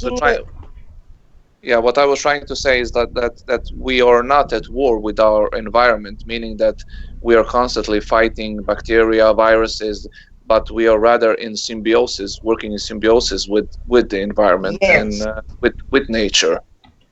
And that's we have sold this false war body cleaning out mentality. Toxins, and it's just the proteins around the cells. It's like the cells excreting the toxins is what they test for, and then they call that a virus. Exactly. Literally, just your body cleaning out. You know what? When I was a kid, I was ill all the time. I used to get sore throats all the time, and all the time. I was just, mingling with loads of kids and as I got older, and I never ever get ill. I might get ill once a year, but last year I got this flu, and I actually thought I was going to die. It had me for about 3 weeks, and I thought, what the hell is going? It kept going and coming back. Yeah, I had one of them. And I thought, that was rough. Yeah. If this thing's like that, then you could say it's, that's the killer one. But unless it's going to be like that, some people aren't even showing, what is that about? You're getting it, but only showing hardly any symptoms. Well, that to me says you've had it before, and your immune system's already got a memory of it. Possibly. I had it twice last year. I was really, it lasted for ages. I couldn't get rid of the cough. The cough lasted for about 6 weeks. Yeah, that's what I was like, and it was like, really burning up and just literally boiling up, mate. You're sweating and no heating on in the house and all that. Your temperature's through the roof. It was bad. Just going to give a couple of shout outs to one to Colin Turner. Says, how come only men and women are getting corona? What about the other 97 genders? That was quite funny. And from the mind of God who says, Ranty's ace, thanks very much. But I want to show some burgers. Let me see if I can share my screen with you guys so that you can see these. But I'm sure you'll understand the size of these burgers when you look at them. I mean, is this not just gluttony? When you look at the size of these burgers, you see a burger like this, Whoa. or a burger like that. You go and you think, you look at this burger, and this is in America. I know that in America you get these giant burgers that you get, and the size of the steaks that they give you, again, ginormous, but isn't it great? I mean, nobody can eat that. I couldn't eat a quarter of that. Yeah, it's disgusting. Everything's just excess now, isn't it? Everything. Yeah, honestly, shit. I have like one meal a day, and I eat like a bird, and I don't see the need for stuffing yourself until you feel sick. There's nothing. Your body's not going to get anything helpful out of that. And you're just hurting yourself. Mrs. Earth is a bit like that. She's like a basking shark, I think she evolved from basking sharks because she must function off dust. If I see her eat, I'm shocked. Like, what are you doing? Some days I can have like a thing of 2-minute noodles, and that's all I'll eat all day. Cheese sandwiches, Mrs. Earth. Yeah, like a cheese sandwich beast or something like that. Yeah. Like if I cook a roast dinner, if I put a plate of like chicken and veggies on my plate, I'll get 2 meals out of the one plate. I'll eat half of it and feel so full I feel sick, and then leave the rest for the next day because I literally can't eat it all at once. Well, just to sort of like tell some of the people in the audience what I've been doing. So I've been out buying like the biggest packs of bacon that you can get. And you get like, you get 20 slices in them, let's say. Well, I've been breaking them up into like 2 slices each and putting them in some cling film or a bag, a freezer bag, and putting it in the freezer 2 at a time. Because, when we're going to need to like in a couple of months' time, eat ration, yeah. Well, go and grab two out instead of having to defrost the whole 20 and then you have to eat them all one after the other. You can just pull 2 out. Pull another 2, and I've done the same with sausages as well. So I've literally rationed everything out because I know what's going to happen. So that's some advice. If anybody's does the same and they can get hold of some bacon or anything, my advice would be to ration it up already. Just prepare for this. Get it all rationed up. Same with the sausages. I was about the old supermarket today. I spotted on the side beef jerky. And I thought, that lasts forever? Shall I get some? But then I ran it does. And I remember trying to give my dog some, and he wouldn't even eat it. And I thought, you know what? Maybe I'd just rather starve. I'll get some dog biscuits. Go out and catch a fish or He was a something. 14-stone dog de Bordeaux, mate. He wouldn't turn his nose up at anything, but I put this beef jerky on the floor and he looked at me as if to say, do you think I'm a knob? What the frig is that? I tell you what, Ranty, I bought a vacuum sealer about a year ago because I do that. I buy bulk meat and stuff and split it up and put it in the freezer. So I bought myself a vacuum seal where you can make your own little bags and then you vacuum seal it up, and that has been amazing. Like I've vacuum sealed up all my tea bags and stuff like that, so that because they start going a bit funny after a while, so you can keep them for way longer if they're vacuum sealed. So you can. Do you dry them out? Do you dry them out on the washing line and reuse them? What? That's how you know you're in the Jews house. No. And there's a fork in the sugar bowl. Fresh one. Yeah, just dip it in. If you dip it in twice, you can bring it out. You can reuse it. It's like... Reuse it. Randy, you Jewish, Randy? One cup. Stronger. I couldn't reuse them. Oh, it'd be like yuck, so weak. Randy, can you do it with That's toilet my paper English as well? blood. I love Toilet paper? No, but I can. Yeah. I can. Can you reuse the other side, or? Turn it inside out. Exactly. Turn it inside out. Yeah. Oh God. You know, one piece you can get 4 wipes out of it if you quarter it. Well, desperate times, desperate measures, you know. Oh my goodness. I tell you, in the military, they tell you that you can only use one sheet in the field for a wipe, mate. Yeah. I tell you now. Do you know what No they say chance. though? You're supposed to stick your finger through the middle of it. Right? Yeah. And then you can That is so gross. you can gouge yourself And all then you use the around corner of the it. paper to clean your nail. Yeah, and then That's it. then you wrap it around the finger and pull your finger out, and you've got a clean backside. Apparently, that's what this. Yeah, and you know the corner you ripped off. Yeah. You use it to clean your nail. All right, lovely. Yeah, one sheet. Yeah, good luck with that. Well, that advert said it, innit? Fuzzy. One sheet does plenty. Yeah, you buy the four layered ones, and then you just split the layer. Yeah. Somebody wants to buy 3-ply. I've seen quite a lot of that. Can you buy 3-ply toilet paper? I don't know. I know that they're rationing it. That's all I can say. Hey, we'll soon be back to them old school days with the easel. The one where you can trace things. The one where it takes you 2 weeks to wipe your bum. Oh yeah, for the ones from the school days. School. Oh. Yeah. Tracing paper, mate. Yeah, it just slips Oh, it's over all right. it. It's antiseptic. Yeah, right. It's going to need to be because it's going to shred your arsehole. Yeah. Oh dear me. Yeah, those two. That's giving bad memories. That. I remember the days, mate. I tell you. Oh dear me.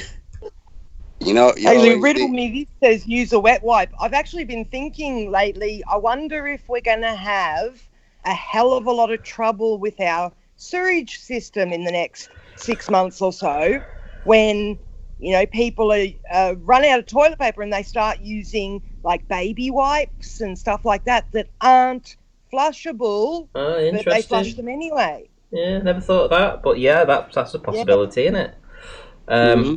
I'm a part of there's a group popped up on Facebook locally to where I am. So it's about coronavirus and helping the community, or well, sort of like engaging with the community. So there's a lot of people already joined it. I think there's a few thousand already joined. And what surprised me is that there are people out there that have been putting posts up like, if any elderly people need a dog walker after 6 p.m, and it's in the FY4, FY5 area, something like that, I'll go and pick your dogs up and I'll take them for a walk. Other people have been saying, I can clean your drains for you and fix any sink leaks or anything like that, free of charge. If you're a pensioner in your local and you've got to stay in, I'll come around, I'll do it free of charge. And there's so many people doing stuff like that, it's unbelievable.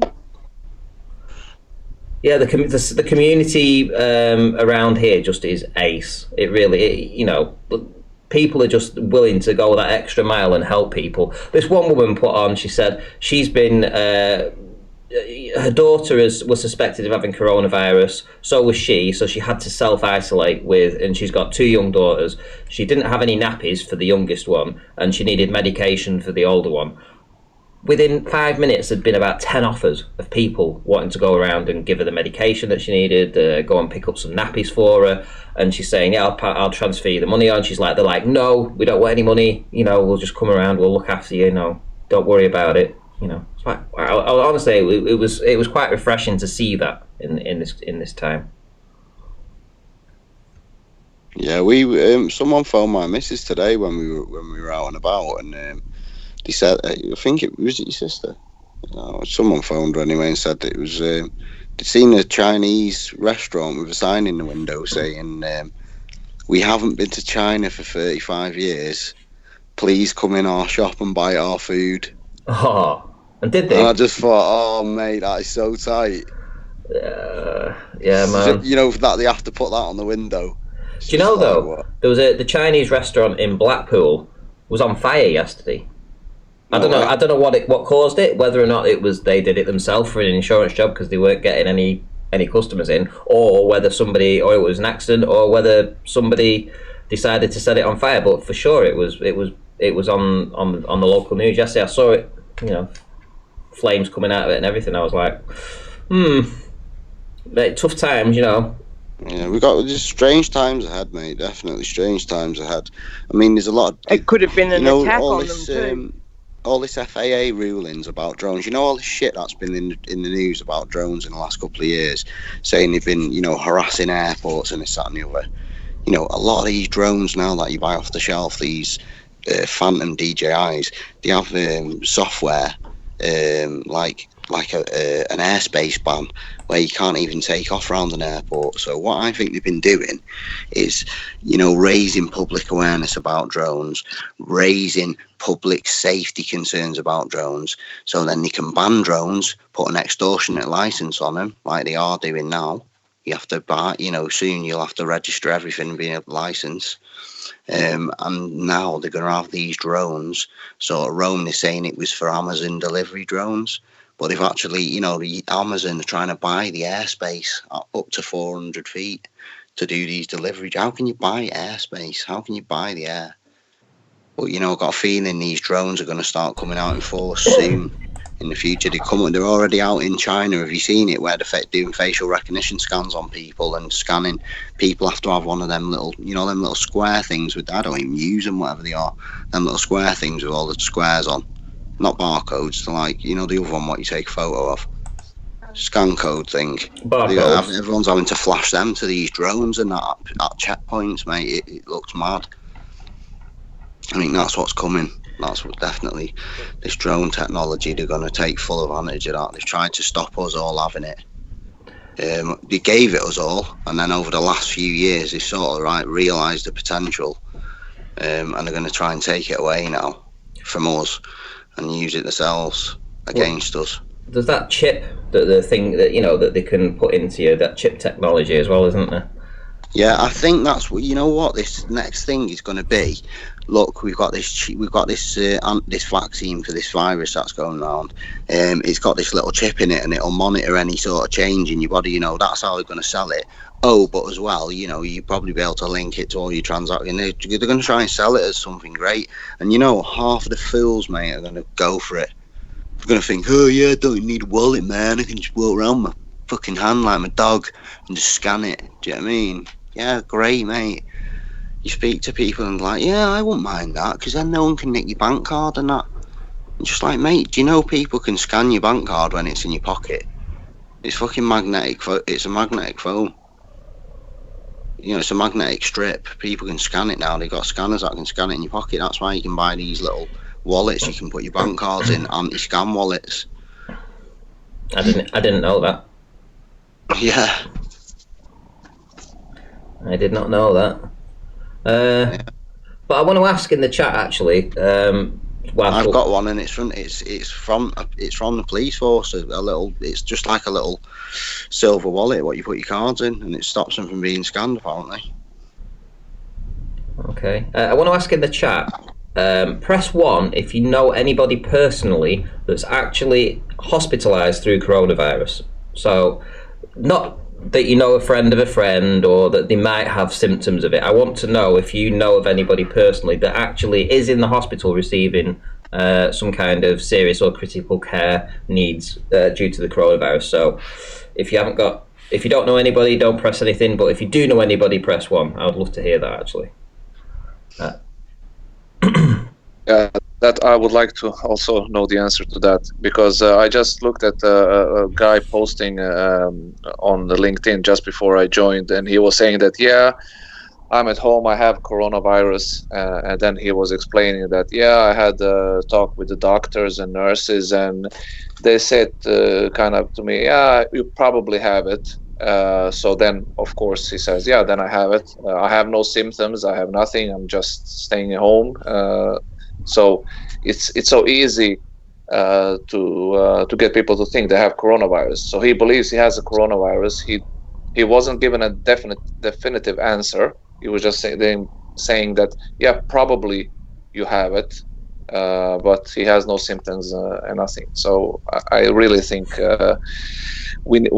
it's important to understand if the coronavirus is real or not, because it will give you a base of what decision you take next when they try to push something on you, or as they do right now, where they quarantine everybody. So this economy is going to crash. For what? Going to crash. It's already crashed. I think the quarantine Yeah. business, that's to test how obedient we'll be under adversity, you know. A lot of people crack under pressure. A lot of people can't deal with pressure. They just break down immediately, and you think you'll see someone who's super confident, yeah, and you think, wow, that's a really confident person right there, but you put them under a little bit of pressure and they crack instantly, mate, and the confidence wanes immediately, and it's just like that guy wasn't as confident as he thought he was. James Cole says 1, so he's put number 1. I don't know who James Cole is, but he's pressed 1. Aaron Moorfield pressed 1, but his was just joking. So James Cole, if you want to put any kind of more information about that, I would love to listen and hear what you've actually got to say about that. And Brandon Toy sent a super chat, says, buy stock in Huggies. There will be a baby boom in 9 months. The coronials. The coronials.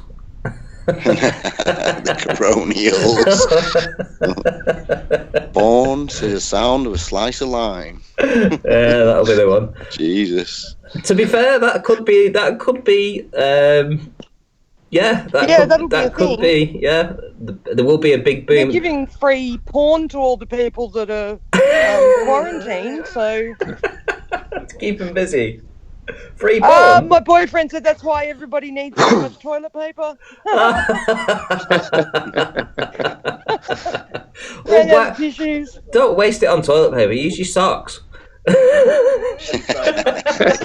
Socks. Classic. Jesus.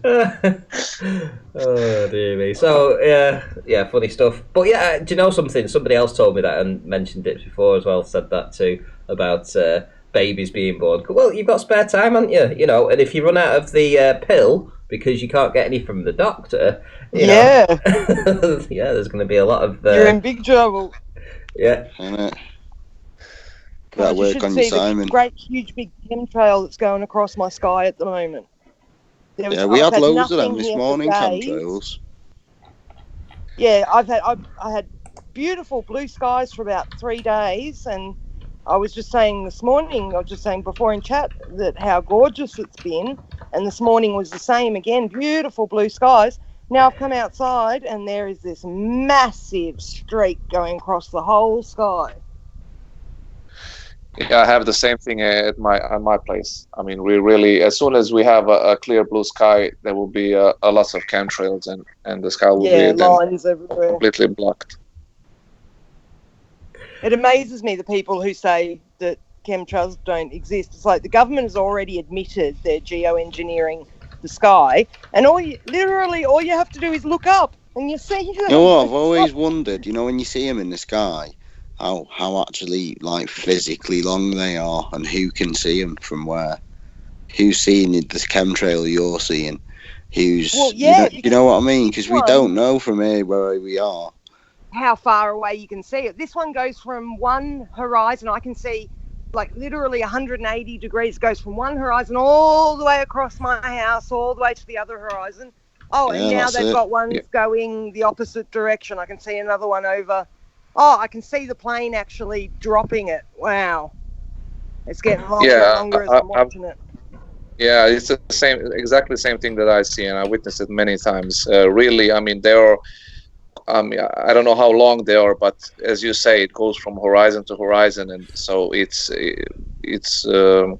must be very long, and it lingers for hours. I mean, it really it doesn't make sense if it's condensation trails, as they say. I mean, how can it linger that long? It doesn't make any sense. You know, I had this debate. Can you guys see my? Can you guys see my thumbnail? Can you actually see the Yes. trail? Yes. Yeah. And then there's another one starting all the way. There's one there, and then there's going two different directions. Why'd you have to show us that goes my nice page? blue sky. Hey. Why'd you have to show us that? We're all here in dreary greyness, and you're there in beautiful. Oh, sorry.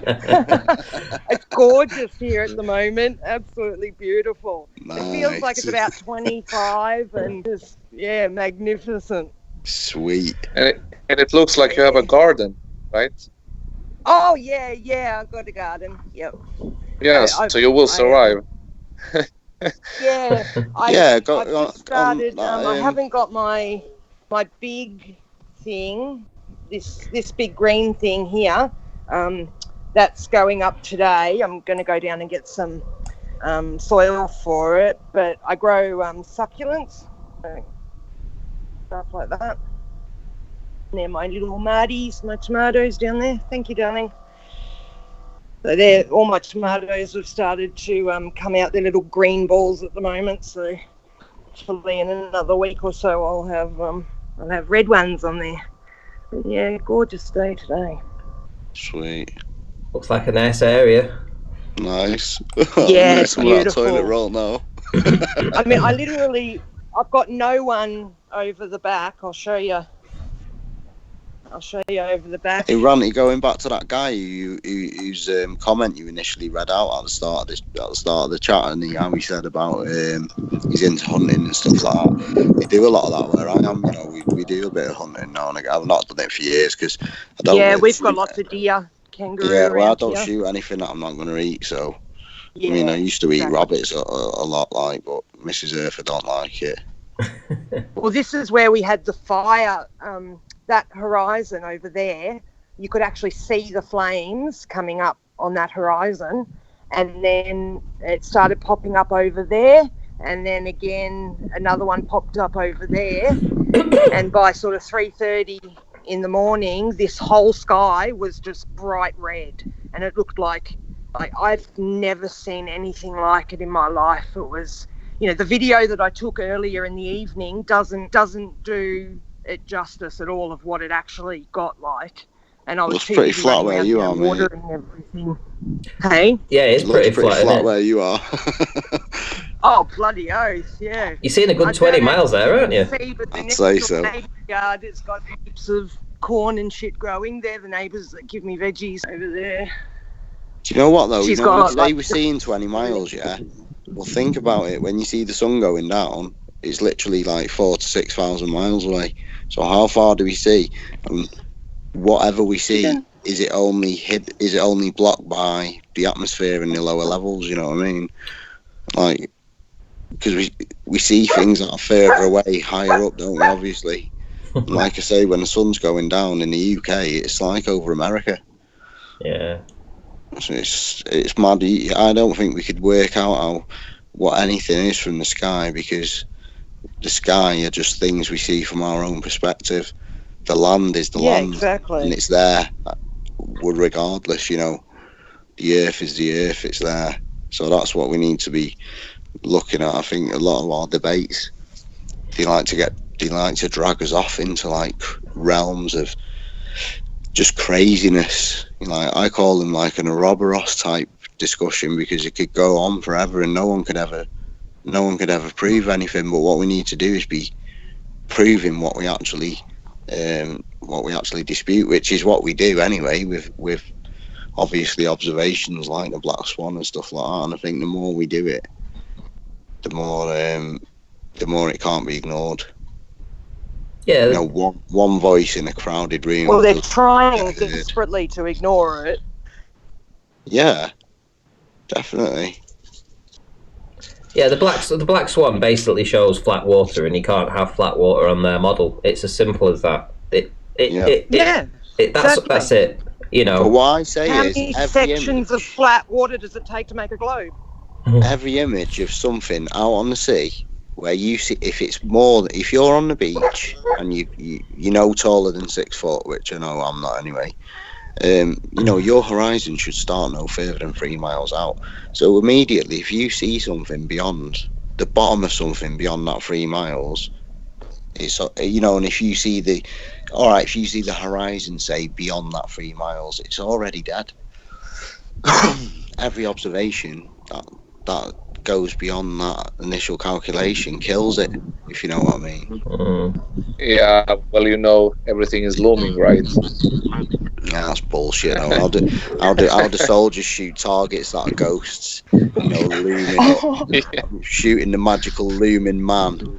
You know, what do they do? These guys, like, there's a guy there, but I think he's looming, so aim right a bit.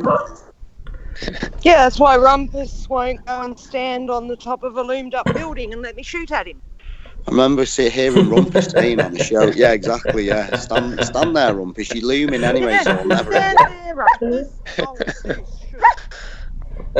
Yeah, but I remember him saying it. I remember someone questioning him, saying, so what distance does looming start? And he says, looming starts at your eyes as soon as you see something, but that means we'd have no depth perception.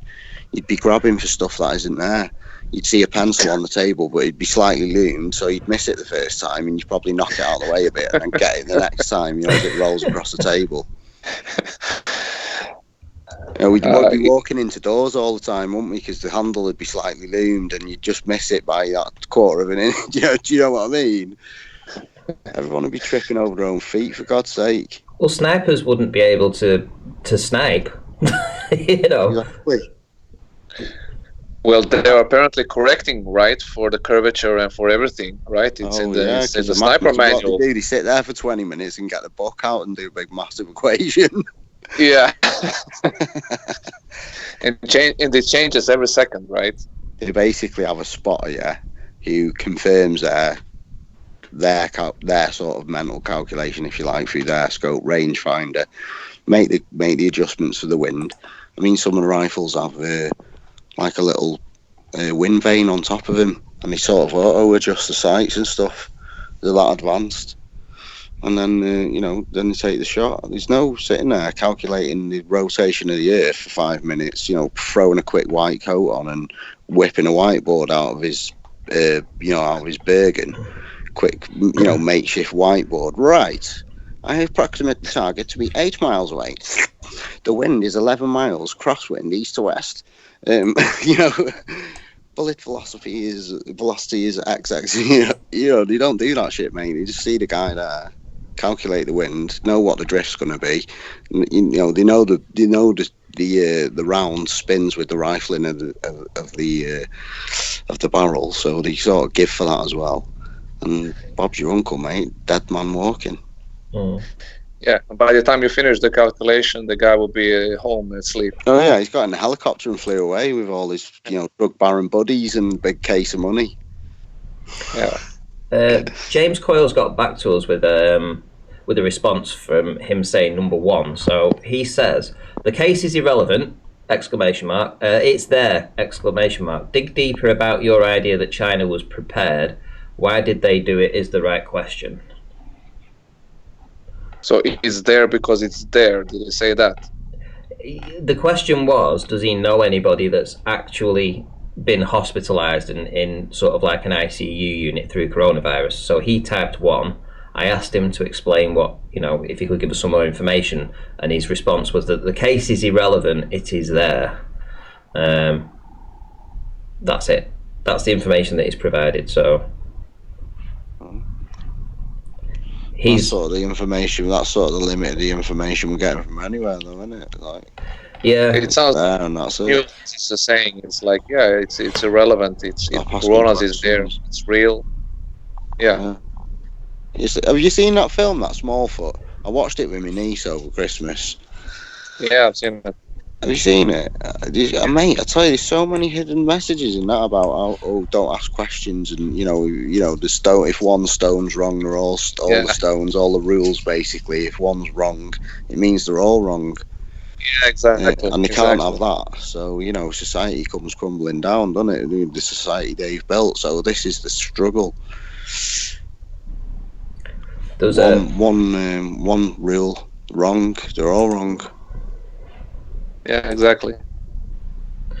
Oh, that was it. Sausage Party. That's another good one. Yeah, I actually purchased it on YouTube because I thought once I'd purchased it, I'd be able to use some of their footage or whatever. Yeah, I can't do that. But I purchased it because there were so many things in that were so obvious that they were referring to something else. Yeah, it's like when they go behind the cages and they speak to the booze, and the booze is like, well, yeah, we made the gods up, like, so you won't panic about being bought and that, basically. And it's just like, oh shit, really? Yeah, there's a few hidden messages in these films. That's like I say, like when I watch these films, I mean, my niece was watching it and she was loving it. Oh, all the colourful things and that, and I'm just like, what is going? This film's telling me everything. What is going on? It's just like I'm losing my mind. Surely I also seen all these messages in the film, like about how humans are greedy and all that, but there was a little message at the end about how the human guy sort of overcame his greed for the greater good, so to say, but in reality that doesn't happen. Like I say, mate, an old lady got knocked over in the Tesco's, and instead of helping her up, people emptied a shopping basket. That's society for you these days. Wow. It's going to be difficult it was like to the rebuild. blind lady who was saying people were stealing things out of her trolley because they knew she was blind. I'm like, goodness. Really? Mate, you can go mental, mate. I tell you now. I constantly scan all the news headlines. I don't believe them. I like to know the shit they're putting out there, and there's so much shit going around. But it's that old mantra, like, know thine enemy. You got to know what's being said to combat it. You can't just go lunging into something blind, because you'll never win. Nice dog you got there, by the way, Paige. Is that German Shepherd? Yeah, this is my Zeus. He's my baby. He's absolutely massive. He's one of the biggest German Shepherds I've ever seen. He's huge. And he's a big sook. Yeah, no one's coming for your bog rolls, mate. Oh no! You should see when the police pulled me over the other day. Because he comes everywhere with me. He's always in the car with me. And the guy didn't even want to come up to the car because he stuck his head out. Like, nah, mate, he's all right. He'll lick you to death before he, as long as you don't try and hurt me, then he's all right. Yeah, my dog was like that, mate. People are seeing him like cross the road and that, but he was so friendly, mate. He was unbelievable. Literally cross the road to get away from me because they're scared of him. And it's like, he's the sweetest dog you'll ever meet. And he plays with the kitten. There's a little black kitten running around here somewhere. And he can put the whole kitten in his mouth, but he just does it so gently. He's beautiful. Couldn't get a better dog if I had made him myself. It's the first dog I've ever owned. I waited, I'm like 43, nearly 44. There's the kitten. And I've never had a dog before. I've only ever had cats because they can sort of look after themselves. I knew having a dog would be like having another child. They're a lot more work, and so he's the first dog I've ever had. Do you know what I found really mad about a lot of this like awakening, if you like? It's mad how everyone who seems to be sort of coming, all like the people who I initially like saw, leading up to this. Oh, everyone seems to be like a similar age. It's really mad. Everyone seems to be like, mid-30s to mid-40s. Yeah. Do you know what I mean? Yeah. Well, I think we were just born in that era that... Before all the technology bullshit. Yeah. We were the last ones who had reality, weren't we? Yeah. Our reality involved going out and, but we're still young enough to use technology. Yeah, that's it, yeah. We've got our feet in both pools, haven't we? Yeah, I had a Nintendo and stuff when I was young, but my days were spent mostly, with my neighbours' kids and stuff, playing with Barbies and, all that kind of shit. I had a Nintendo, but I also had Nintendo. I also had a full set of combat gear, what I used to go playing in the woods with my mates. Yeah. I used to love that shit. I never used to be in the house. My kids now, you can't get them out. That's I remember walking the dog and walking past a gang of kids, and we were all stood under this massive tree. And I went, "Hey, you lot, don't be breaking your legs climbing this tree." And they looked at me as if, "Say, dickhead, you don't climb up trees." Do you want to pull? They all just stood there. Yeah, like this. It's something that's weird. Yeah. To climb a tree now. They let them climb trees in school, like they're not allowed to. I'm going to pull over. That king shaft gone all the way across now. I'm going to pull out. No, there's another one behind it. I'm going to pull up Pete Shea here now because this is the third time that he's mentioned this. He says basically, "Have you recovered from the finger up the arse?" And I'm like, is it bugged you that much that when I was a child... You never recover from that. Is it bugged you that much that when I was a child and had to be tested for a burst appendix, that was one of the ways they were able to identify that the appendix was burst or ruptured? I mean, like, really, Pete? You seem more fascinated by it than anybody else. Nobody else has kept mentioning it. You're the one that just keeps mentioning it, mate. I think you like things up your bum. Or like thinking about them. I don't get like Pete sometimes. Other people having things up their bum. Sometimes he says things that sort of like resonate a lot with me, mate. But then sometimes I think, what are you on, man? What's wrong with you? Yeah, he's going on about it. He keeps on making. He said, "I once knew this guy that had a finger up the bum." He put that about 15 minutes ago. Clearly. Mate, a lot of men have because we've had all our prostate tests and that, you clown. Yeah, but here's the other thing. The lady that did it, she was a very attractive mid-20s-year-old doctor who did it when I was 15, and I was like, okay, at least it wasn't a man.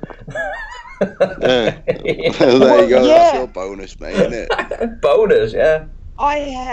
When I was 19, I got sick and they didn't know what was wrong with me, and the doctor did that to me too. And then because they had like trainee doctors going around, they actually asked me if it would be all right if the trainee doctors came and did the same thing as well.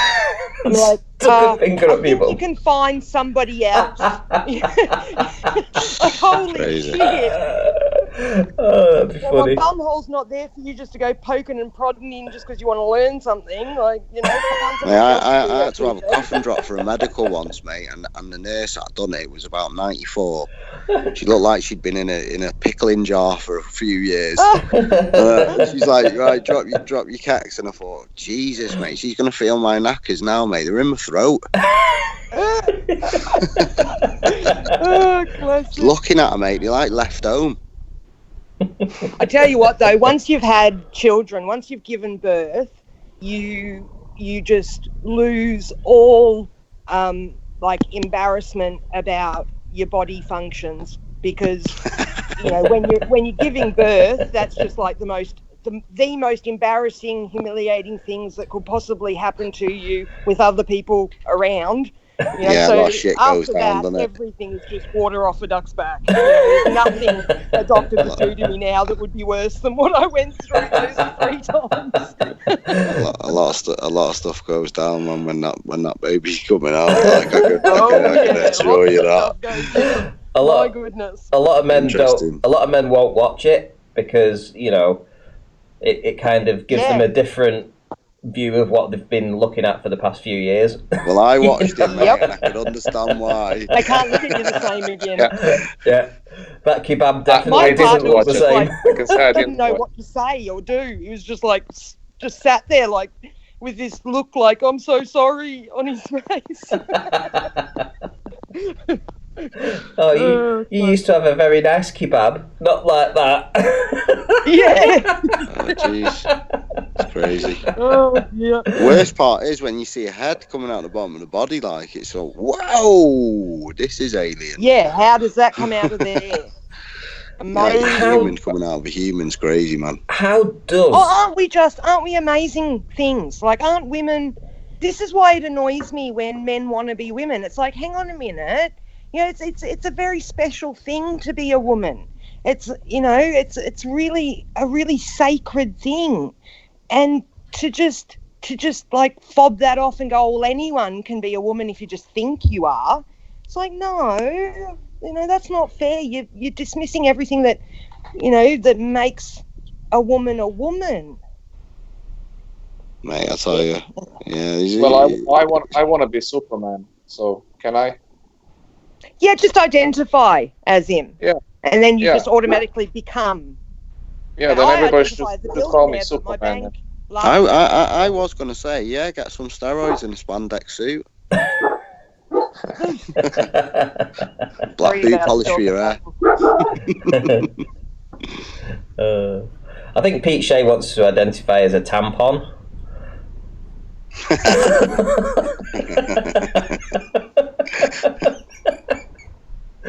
Oh dear me. What's he put here? My brother said he was with a woman one night and she had it fanny like a Wellington. Well, Pete, what can I say? These things happen. I just want to ask Yeah. that Chris Lambie, what does he mean by when did what shit happen? When That's did I get booze sick, for or you. when did my kids be born? I don't know. I don't understand what you're asking. When did what happen? Flat Earth Island. That's a decent comment. That's all I'm going to say. Yeah. Funny things. So, how many kids have you got, Paige? 3, 2. Yeah, three. Holy three shit, boys. Flat Earth Island, mate. Dude. Man, close curtains and shit, Oh my Soldier, man. goodness. You soldier. Oh dear me! Now that's gonna follow you That's around forever. TMI. You've said something now that the trolls are just never gonna stop. Now that's it. You've put something out there that's just you're gonna get burned forever. Shit, man. This Chris Lambie or whatever his name is, women becoming men. Yeah, mate. Have you not heard about transgenders? Like, do you not know that women become men and men become women, or think they do? Like, I don't understand what you are confused about. Like, have you never heard of the transgender agenda? Like, where have you been? Oh, bro, man, you are some dude, you Flat Earth Island, mate. Big shout out to you. You are a geezer, mate. I love you.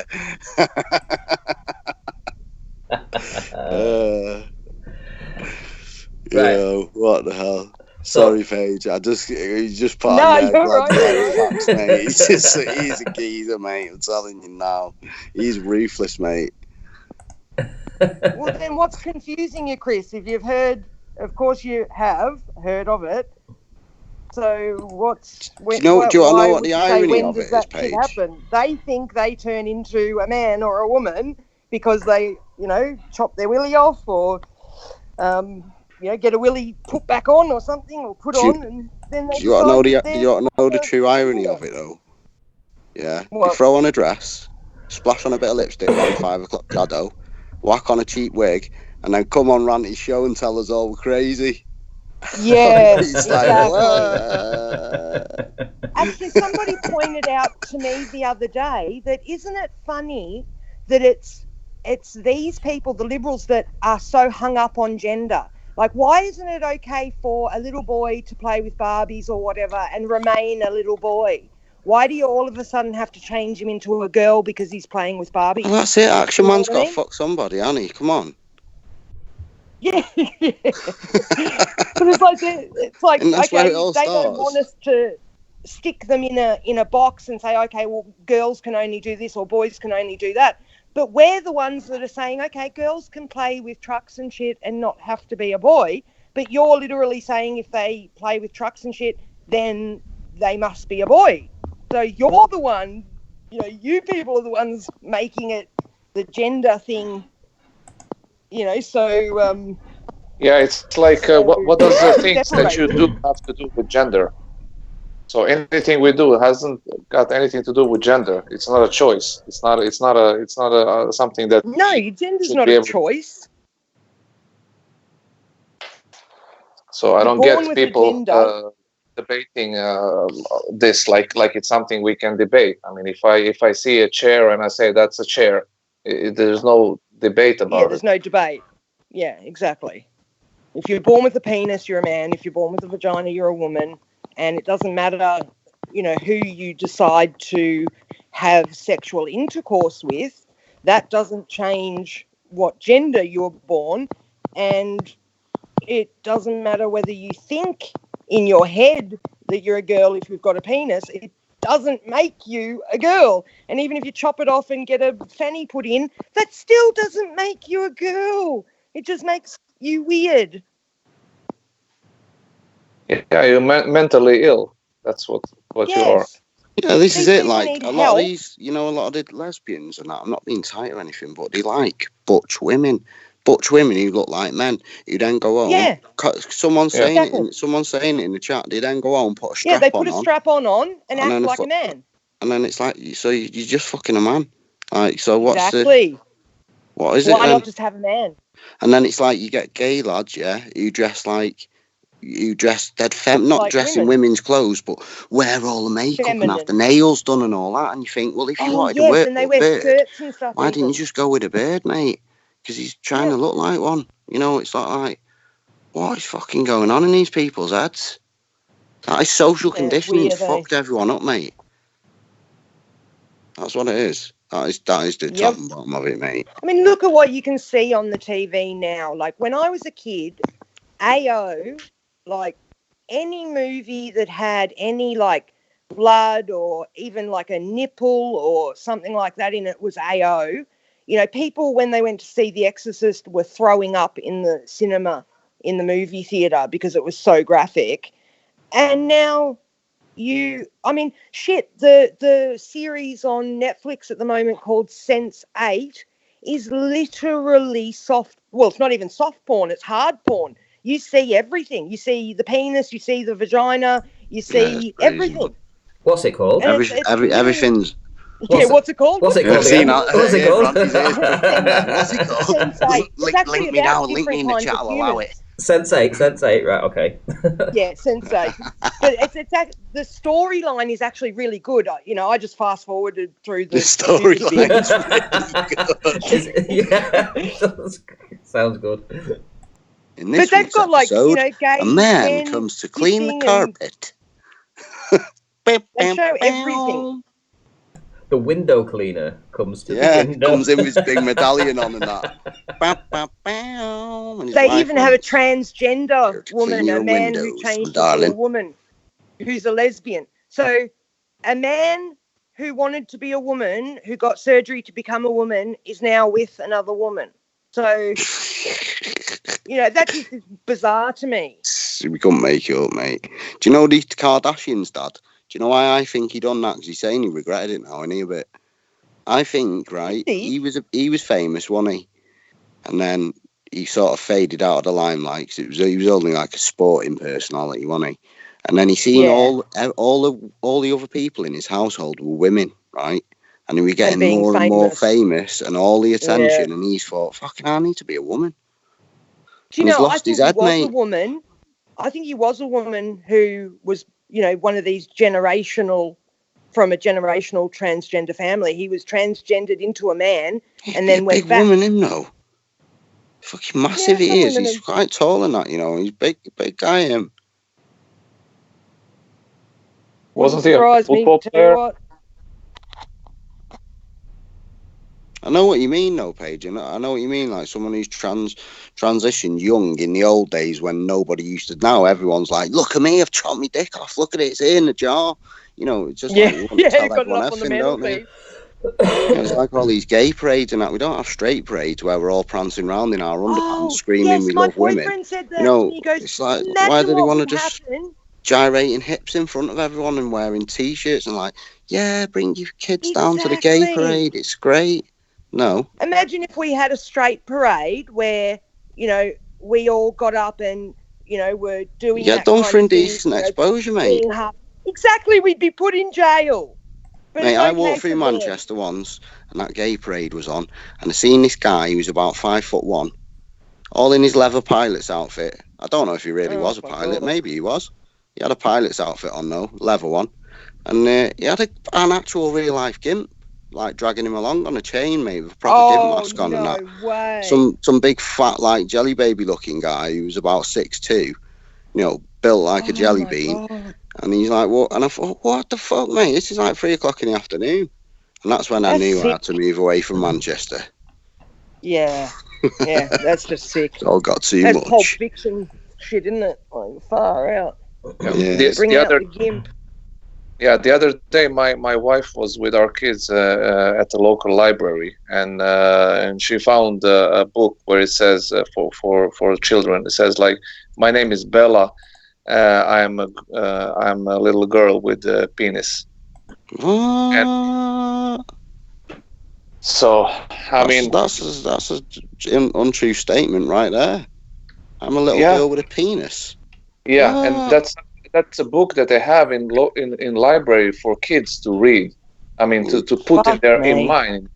They do that transgender fucking story time in America, don't they? And in some lives, Yeah, drag I've seen that. It's story drag queens making the stories like. And last time we talked about this, I had people in the chat telling me, like Bellend, telling me that they don't encourage children to transgender. Yeah, they do, mate. Fucking bullshit. You know, it's on all TV programs. All TV presenters are like, "Hey, look at me! I'm gonna put some cartoons on for you." And you're just like, "Fucking hell, mate! Camp it down a bit." You know, it's like, watching this shit. And everybody's like what you do in your bedroom saying, is your business. Don't bring it out into the public. Why do you need to shove it in all our faces? Yeah, but we don't want to know about it.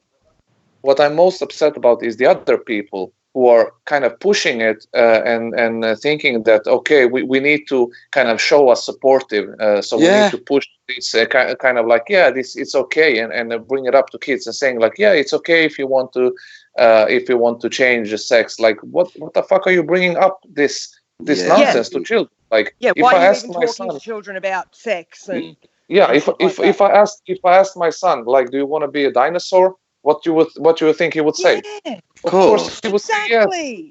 I wanted to be all sorts when I was a kid. I'd love to have been a transformer. That'd have been ace. Yeah. Oh, bloody oath. I wanted to be Astro Boy. I wanted to have those red boots and be able to fly. Like, I used to have dreams about being Astro Boy. Like, if I was a kid now, they would have encouraged me to transgender because I literally, hated wearing dresses. I was a real tomboy, loved motorbikes, went out on the farm with my dad. I was not girly in any way, shape or form. And if that had happened, I would never have had my children. Like, my goodness. They would have encouraged me to have those drugs and stuff, and it would have fucked up my ability to have kids. And like, that is so sad. Do you know what? I watched GMTV, mate, and I seen, mate, listen, I'm not asked. In the old days, people used to do that trans cross-dressing business, mate, but they used to keep it in the bedrooms. They didn't used to go around shoving it on people's kids and expecting everybody to accept it out to get some sort of weird guilt. Like, that's your personal sexual preference, mate. That's not what for everyone in society, yeah. Did you ever watch? No one's got any dignity about him, mate. Did you ever watch Rainbow as a kid? Yeah. I'm gonna play a 3 minute. Rainbow. Yeah, I'm gonna play this 3-minute video. So I should be sharing screens and the sounds as well, so you should be able to hear this. Let me know if you can. But I'm going to play it for you in the audience. So here we go. Can you hear that? Have you heard the one about the banging and the banging and the thingy all night with Sally? Yeah, We've been banging her all night, and just like, what the fuck, mate? God. Yes, and we Hang did a on. gangbang, and it's just like, what? If you guys just pop yourself on mute, what I'll do is I'll increase the volume on this, so I'll increase the decibels so that the audience can hear it better. So if you pop yourselves on mute just till it finishes, and then I'll put you back to normal then. So let me get this up a bit. Desktop audio. So let's put that up to 5. Okay, so that should be better now. So we should be able to. No, hang on. Advanced. I want it to 5.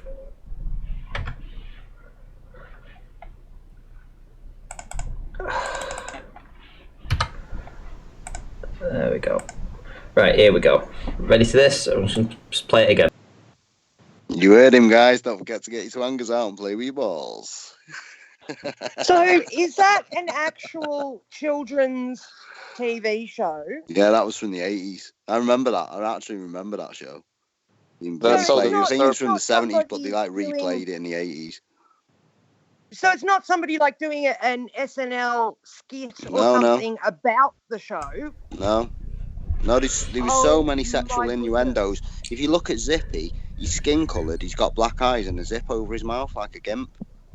Oh fuck me! You know, if you look at George, he's very gay, but he's pink. Bungle's very camp and very floppy, and Jeffrey's got a friggin' rainbow coloured jumper on, for God's sake, mate. He's the biggest gay parade carnival goer there. Yeah, and this was all before. And if you don't have balls, just ask a friend if you can play with his. Exactly. Yeah, and this was all before. And by the way, it was dubbed over. So you know, I mean, it is kind of like a play on what they were saying. But back then, they were saying stuff like that. You know, there was so many sexual innuendos. Yeah. It was prevalent, and that's why I think somebody decided to make the video, because what they were saying was, look, hey, we know what went on. You know, we were aware to that. Yeah. Read between the lines. It's like the fight between, I think it was a UFC fight or kickboxing fight or something, and the guys' names were Bang and Cunts. Kuntz. Yeah, Bang and Cunts. Like, really?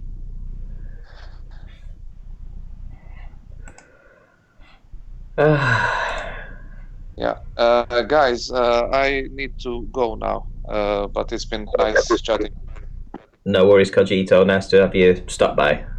Nice talking to you, mate. Yeah. Enjoy your Wish day, you a or your night. pleasant day, evening. Yeah, take it easy, mate. Yeah. I'm gonna have to retire now as well, guys, because it's 1 a.m. It's school night. School nights. Yeah. School night. All right. Bye-bye. See you later. Bye. Bye. Yes. My goodness. The banana splits. Oh, yes. I remember the banana splits. That was a little bit See you later, before my Reed. time, but... Oh, my boyfriend's just yelled out, the banana splits! But kids' TV I used programs, to love that show. they were done mainly live back then. You know, these TV programs, and it was. I don't know. Like I say, there were so many sexual innuendos back then. They could get away with it. You know, because I think back when Jimmy Savile was around, Crackle and Rock. Sorry, Randy. yeah, when Jimmy Savile was around and he was playing his trade, you know, a lot of that was my in goodness. that time. You know, it was like a time of celebrities, you know, and I suppose back then anybody could pretty much get on the TV as long as you was willing to go on the TV and make an idiot of yourself. You know, you could get a slot, you know, and that's why so many, you know, they made so many bad, poor choices basically. So these things happen. Part of our history, I suppose. Right, I'm gonna wrap up, seeing as it's getting late now. It's getting to 1 a.m. So We don't have any Globers that want to come and get exactly. You hold know, I up mean, their religion. So. you know, I've even got it in the description. Another open panel, and I'd like some Globers to join this evening. But unfortunately, even though I have a whole bunch of them on my Skype, nobody messaged me to say that they wanted to come on and get stuck in. So, Yeah, because they know they can't. They haven't got actual proof. They've only got explanations. They don't have actual evidence. yeah, it would have been nice, like I say, to have a bit of a back and forth with the Globers Back about and that, forth, and maybe yeah. even get their opinion on some of the other stuff that we've been talking about as well, because it'd be interesting to see whether or Yeah. not what they think is happening in the world right now, and whether they actually feel that there's anything to worry about, as such as in a greater scale of events that may unfold, or do they just take Yeah, it would for have what it been is? nice. Yeah. Yeah, to hear, sort of more of a mainstream opinion, what they think, because they take more interest in what the mainstream says and what, normal sheeple people say. I don't talk to any sheeple, so I don't know what, mainstream shit's going on at the moment. But oh well. Is what it is. Right, so anyway, so I'll wrap up Yep. tonight and I'll do a show tomorrow. So any Globers in the chat that want to do a show tomorrow evening, let me know. And I'll bring you in on the panel. We'll talk about some real world stuff. Hopefully get into a bit of debate about flat Earth, etc. And yeah, we'll keep the show rolling. It's my birthday on Thursday, so I'm not too sure whether I'm actually doing a show or not. I might do, might not. It all depends. I was supposed to go out on Friday with my mates, but I don't think the pubs will be open then. So it might be a case that birthday. it might be a case that I end up doing a stream on my birthday anyway. But we'll see. Right. Okay. So We can keep you company. Professor Phil Bell says he will message me on Skype. Excellent. So it looks like he will be joining Awesome. tomorrow. Ian Matheson says, could we have a link to the film Paige was talking about? Oh yeah, I stuck a link in, but I'll do it again. Okay, awesome stuff. Yeah, thanks to everybody that stayed and listened. It was a busy night, like I said. We had Roxanne on. We had Nathan Oakley streaming premiere streams at the time I was going on too. So, essentially it was a full-on night of lots of places to go and get your Flat Earth content for the evening. But yeah, it was nice to see all the regular faces in. And thank you for all the people that hit the super chat too. That was pretty awesome as well. Oh, and a couple of people yesterday, after I put a bit of a shout out to Roxanne and explained her situation, actually went over and gave her a PayPal donation. So that was really great. I think she ended up getting about £35. I can't remember the names of the people that she told me had given them.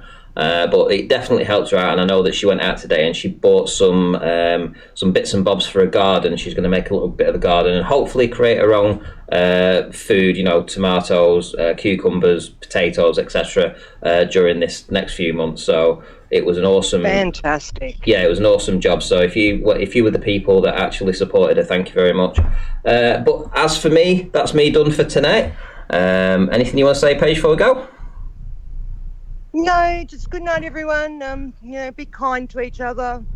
Think about things. Be critical thinker, and yeah, be nice to everybody. That's Exactly. the most important thing. Be nice, and we'll see you all in the next one. Take care.